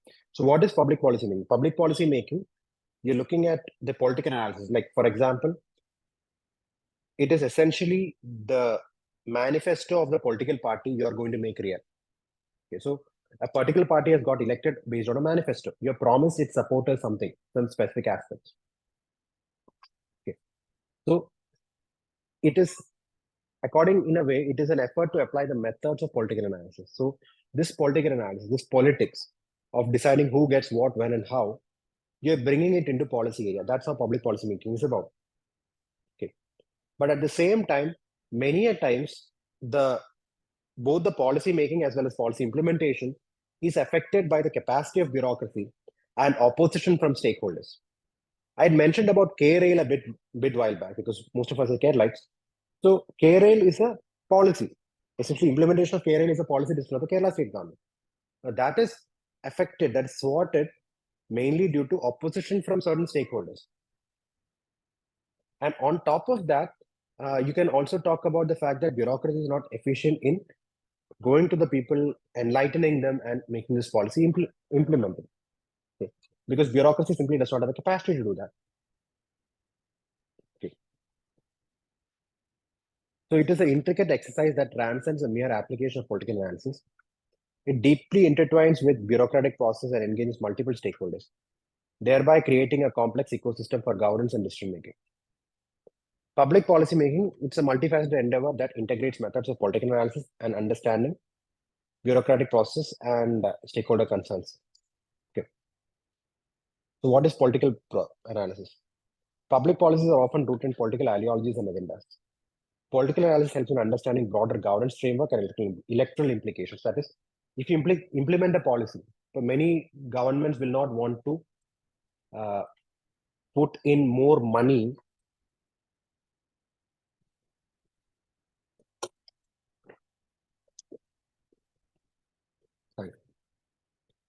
or many governments will not want to raise the price of essential goods in election year. Yes, that affects government's re-election prospects. So Obviously, you will not find price rises in election years. It helps in understanding broader governance framework. It helps in aiding the formulation of feasible and effective policies as well. Next is bureaucratic process. The implementation of public policy largely lies within the realm of bureaucracy. Understanding administrative capabilities, legal frameworks, and limitations is crucial for successful execution of any policy. So, bureaucracy has limitations, both in capacity as well as legal limitations. So, bureaucracy, standard operating procedures, bureaucracy's legal limitations are all major limitations in implementation of public policy. Stakeholder policies invariably affect various stakeholders, including citizens, organizations, and interest groups. Their perspectives are vital for comprehensive policy formulation and implementation. So essentially, public policy making is essentially a political process, but that political process is limited due to the capacity of bureaucracy and the pushback from various stakeholders. In a way, political process in this policy making in this context, you can say it's in a way, it is an explanation of the pluralist theory. In democracy, usually, pluralism is one of the theories which we can use to explain public policy making. Okay. So you can use this to explain that. Okay. So effective public policy making is a fine balance between political feasibility, bureaucratic operability, and stakeholder interest. For example, GST. It is a result of extensive political negotiations, bureaucratic preparations, and stakeholder consultations. Okay. Democratic public policy should be transparent and participated to garner trust and social capital. Okay. Also, you're looking at Aadhaar. Aadhaar faced political debates, underwent bureaucratic procedures for rollout, and was scrutinized by stakeholders. So this is how you make a good policy. You make a good policy by including all the stakeholders in the process, also the bureaucracy in the process.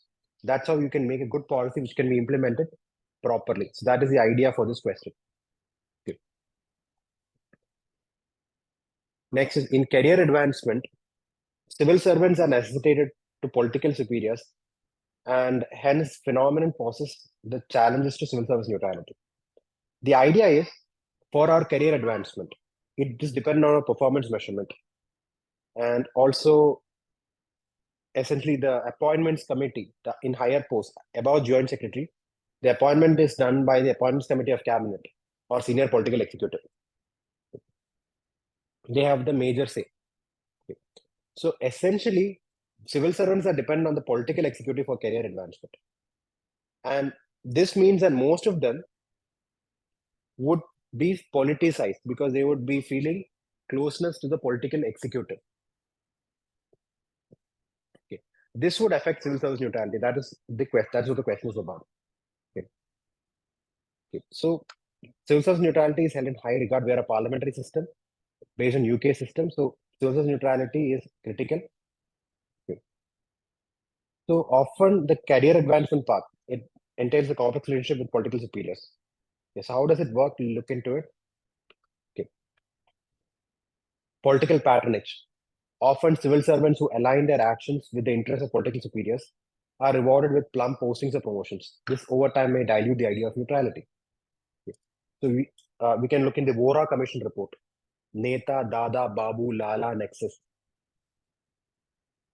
Okay. Which is talking about criminalization of politics. Vora committee following the Bombay blasts. So that's talking about the political patronage. Civil servants are yes men just for getting promotions and plum political postings.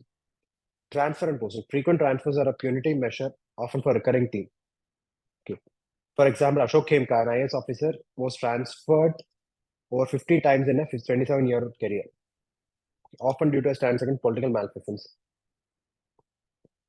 Performance appraisal, ACRs. So your performance appraisal is done through ACRs. It's finally seen by the political executive. Okay. So often politically, if the ACR is done by a political leader, their personal satisfaction with the civil servant would obviously be affected. Okay. And also, if you want to implement policy, if you are a civil servant who wants to implement policy, being in the good grace of political superiors can mean a smoother path in policy execution. So this will compromise the role of civil servant. See, policy would be tweaked to benefit the members of the political party in power. Okay. Or they may not punish the people who are in power, the members of political party in power, just to be in the good books. Okay, so all this affects political neutrality. We can also look at how neutrality is still maintained. For example, one, judicial interventions, courts such as Prakash Singh case for police reforms, okay. Civil Service Board judgment, like in 2013, Supreme Court said that transfers, postings, appointments for civil servants should be done through a Civil Service Board. Many states and even the center has actually appointed civil service boards now, which in a way is a buffer against political interference in appointments, transfers, postings, etc. This has stepped in to safeguard neutrality of civil services. Also, fixed tenures. Many state governments have already implemented the concept of fixed tenures as recommended by the Second Administrative Reforms Commission. It can help civil servants from political interference. That is, once you are appointed to a post, you need to stay there for minimum two years, unless there is a compelling reason to remove you. Civil services conduct tools, regulations like all service conduct tools aim to institutionalize neutrality, although their effectiveness is a matter of debate. In conclusion, the dynamic between political superiors and civil servants in career advancement does pose a significant challenge to principle of civil service neutrality. While regulatory mechanisms exist, their effectiveness in preserving this neutrality in the face of career imperatives is far from settled. Okay, so it does pose a challenge. That is the final conclusion we can write, which is the truth. In India, there is a challenge to this due to our system. A civil service board and other mechanisms is needed to preserve neutrality. Okay. Next is a completely out of the blue question. Information communication technology can harness the power of AI to execute the policies more intelligently, creating an efficient and effective government. Examine 95 challenges. So you're looking at how AI can help in government, also to bring in challenges as well. Okay, so let's look at it. For example, it can lead to data-driven decision making, real-time decision making. Okay. So it can be used to predict crop yields, helping to formulate agricultural policies. Okay. Routine administrative tasks can be automated. It is already being automated. Like for example, in Kerala as well, many routine administrative tasks have been automated once the e-filing system has come into being. Chatbots and AI-powered help desks can provide quick and accurate information to citizens. Transparency and accountability. Blockchain and AI can track policy implementation real time, reducing the scope for corruption or misuse of funds. Resource allocation. Predictive analytics can help in optimal allocation of resources as in smart cities, where traffic management is optimized using AI. Challenges. One is data privacy. See, this is a problem in India as well. We do not have a data protection law yet. Okay. Collection and analysis of data raise ethical and legal concerns. Digital divide. Countries like India, unequal access to technology can marginalize certain groups. Okay. Lack of skilled personnel is another challenge. The cost, initial investment in ICT and AI technology. You need supercomputers to have the tech. So it's a huge cost.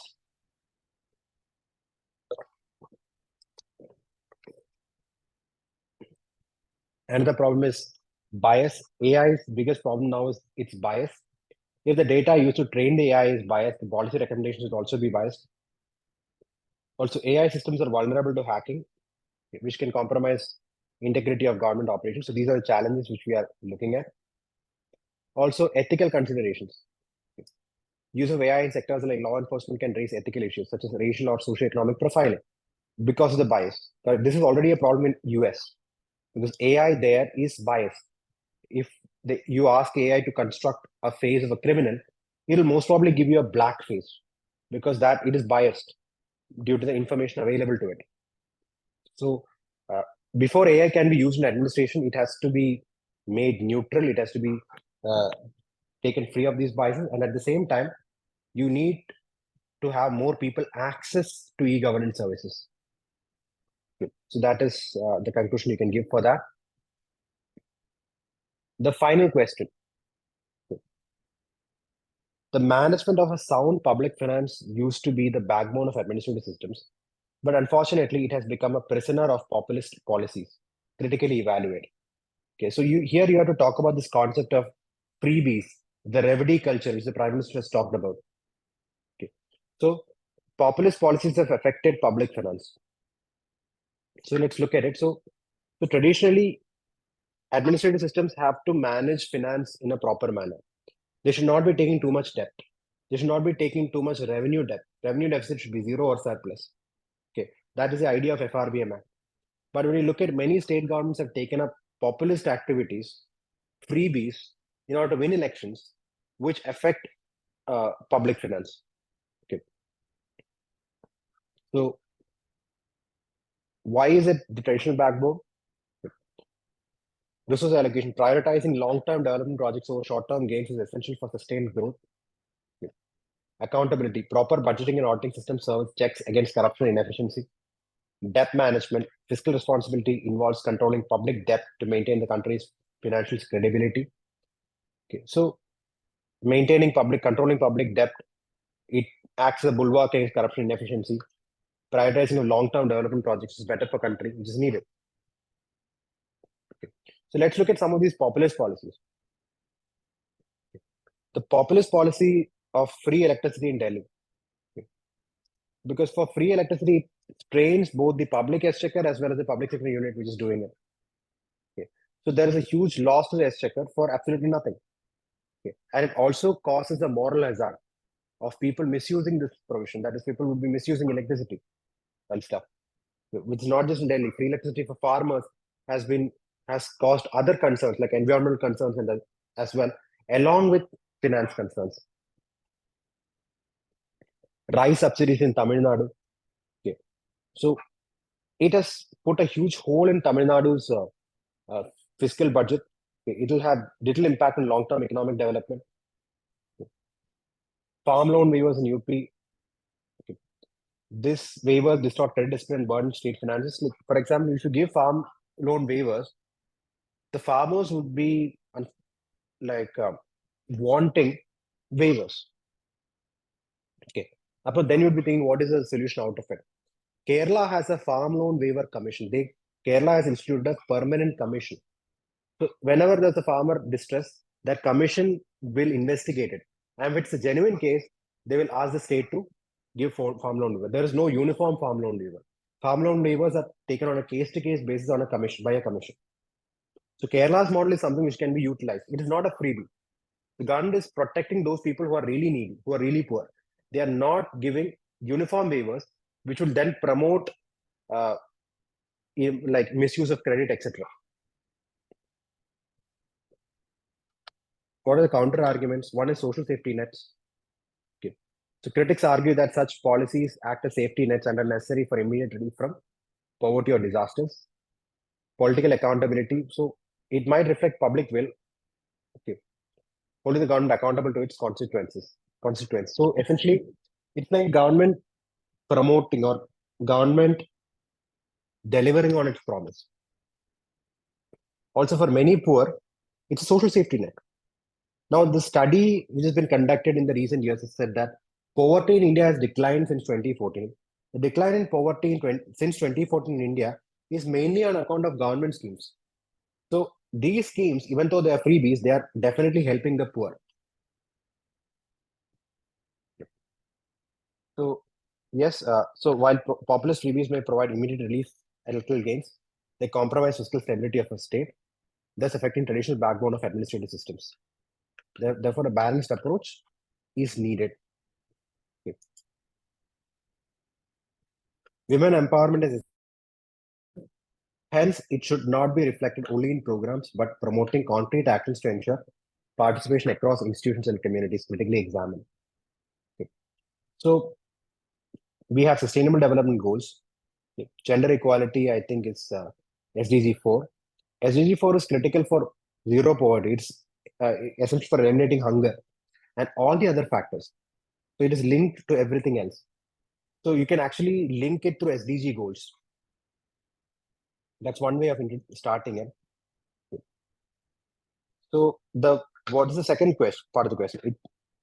It should not only be reflected only in programs, but you need to promote concrete actions to ensure participation across institutions and communities. In a way, see, only in programs is women in development approach. Participation across institutions and communities, gender and development approach, or gender in development, gender and development, or empowerment approach, or mainstreaming gender equality. All these approaches will come here. Okay. Traditionally, women empowerment is only there in programs. But for it to be true, you need participation across institutions and communities. You need women participation, uh, gender empowerment in panchayat institutions, uh, civil services, also in legislatures, which is now done through 33% Amendment Act, etc. Okay. So that is needed. So let's see importance. Okay. So economic growth. Women constitute nearly half the population, and their active participation in the workforce is critical for economic progress. For example, the SEVA, social equity. Empowered women often become voice for social justice and equality. Education. Women, when educated and empowered, tend to invest more in children's education. All these are proven facts. Okay. Starting a virtuous cycle for future generations. What are the shortcomings? Existing programs are limited in scope. Okay. So we have Beti Bachao, Beti Padhao. It's confined to awareness but lack concrete mechanisms for implementation. Patriarchal barriers, traditional societal norms often negate impact of such programs. Institutional hurdles, lack of representation in decision-making bodies. So 33%. See, Kerala is 52% women. Like in Kerala, women outnumber men. But when we consider the legislative participation of women, there is hardly around 11% to 12% of women in Kerala Legislative Assembly. And we see a dropping trend as well. Okay. Except one MLA, all other MLAs are from one front. LDF has all the women MLAs. Okay. For last 15 years, it is നോക്കുകയാണെങ്കിൽ 2011 തൊട്ട് നോക്കുകയാണെങ്കിൽ UDF has had just two women MLAs, which is a crucial thing. One major constituent, UDF may come to power in 2026, and they may not have a women MLA. 2011, 2016, they just had one women MLA. Okay. That is a problem in Kerala. Okay. The number of judges in Supreme Court is also less. Nice to point it out, Manu. So these are points you can write. Okay. So you need more this thing. You need institutional representation, increasing number of women in parliament, local governments, corporate boards. You also need community involvement. Grassroots movements like women's self-help groups can help have a more enduring impact. Okay, so you can bring in concepts like mainstreaming gender equality. You can bring in concepts like gender and development into this. Okay. So, and also the way forward. I forgot to add the way forward to this key. So we can add the way forward here, the various aspects we're doing it. 33% reservation for women, 50% reservation for women in local government in Kerala, Odisha, Punjab, etc. Okay. Kudumbasri in Kerala, community and SCRP in Andhra Pradesh. You can bring all these things in. Okay. The final question. So training is not a short affair, rather it's a step-by-step process of developing skills, habitats, knowledge, and aptitude. Elucidate. So training is not a short-lived affair, but rather a complex, ongoing process aimed at holistic development, spanning skills, habits, knowledge, and aptitude. Okay. So we look at training. So general introduction about training. I've added about Herbert Simon. Herbert Simon was one of the thinkers who emphasized on training. Okay. Chester Bernard is another. Chris Argyris is another. So you can bring in any of those thinkers here. I just added Simon here. That's it. Okay. You have skill development, technical skills, okay. Soft skills like communication, leadership, habit formation, instilling discipline, which is there done in Sardar Vallabhbhai Patel National Police Academy. You can write that as an example here. Knowledge enhancement, job specific knowledge related to role. General awareness training also serves to broaden individuals' understanding of social issues, economics, and international relations. And aptitude cultivation, aptitude in decision making, problem solving, etc. As a case study, I've written the national training policy here. So, national training policy emphasizes on competency mapping. It advocates use of state-of-the-art methods for training of various capacities, be it skills, knowledge, or aptitude. Policy aims for a more rounded development of civil servants, thereby aligning with Simon's theory. Okay. Training is an ongoing holistic process that transcends skill acquisition. So it's a general conclusion which I give to that. Critically here, training, you write the advantages and importance of training. According to, we divide the question based on skills, habits, and knowledge and aptitude.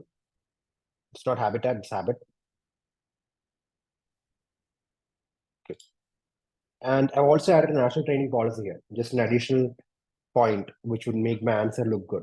And then before I concluded it. Okay. And I've also added Herbert Simon as a theoretical input to make the key look better. Okay. So this is general rules about how you can answer these questions.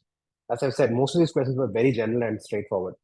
And any normal aspirant should be able to answer this. Even a person who has little experience in public administration should be able to answer, which is the case of Pabat previously. Even people with less experience were able to clear. But the people with a little bit more understanding of theories should be able to score really high here. Okay. So what do we need to move forward? So generally the trust should be on answer writing, making sure that you're working on PYQs and improving your answer writing skills, bringing in more case studies, examples, theory linkages, even in paper one, which we have done throughout here. Okay, so that is how you can, those are the takeaways and those are how you can probably improve the answer writing. Okay, so any other specific general doubts about preparation or anything like that which you want to ask? I'll probably unmute you guys now. So you would be allowed to unmute, you can ask.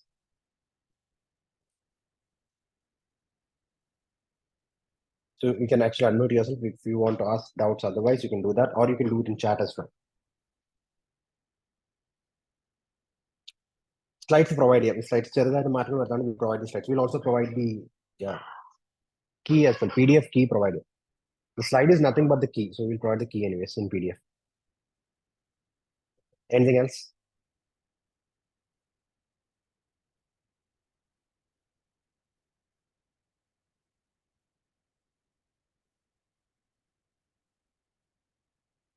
So if there is nothing, we can probably call today then.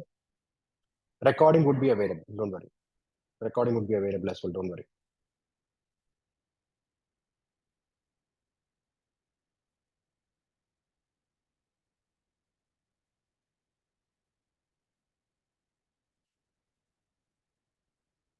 We'll probably be putting it up in YouTube as well. We're starting a new YouTube channel.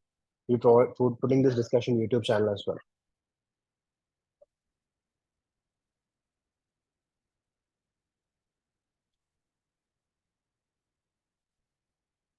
Okay. So there's no doubts. We'll call it a day then. Okay. So thank you very much. Take care. Okay, see you around. All the best with your preparations.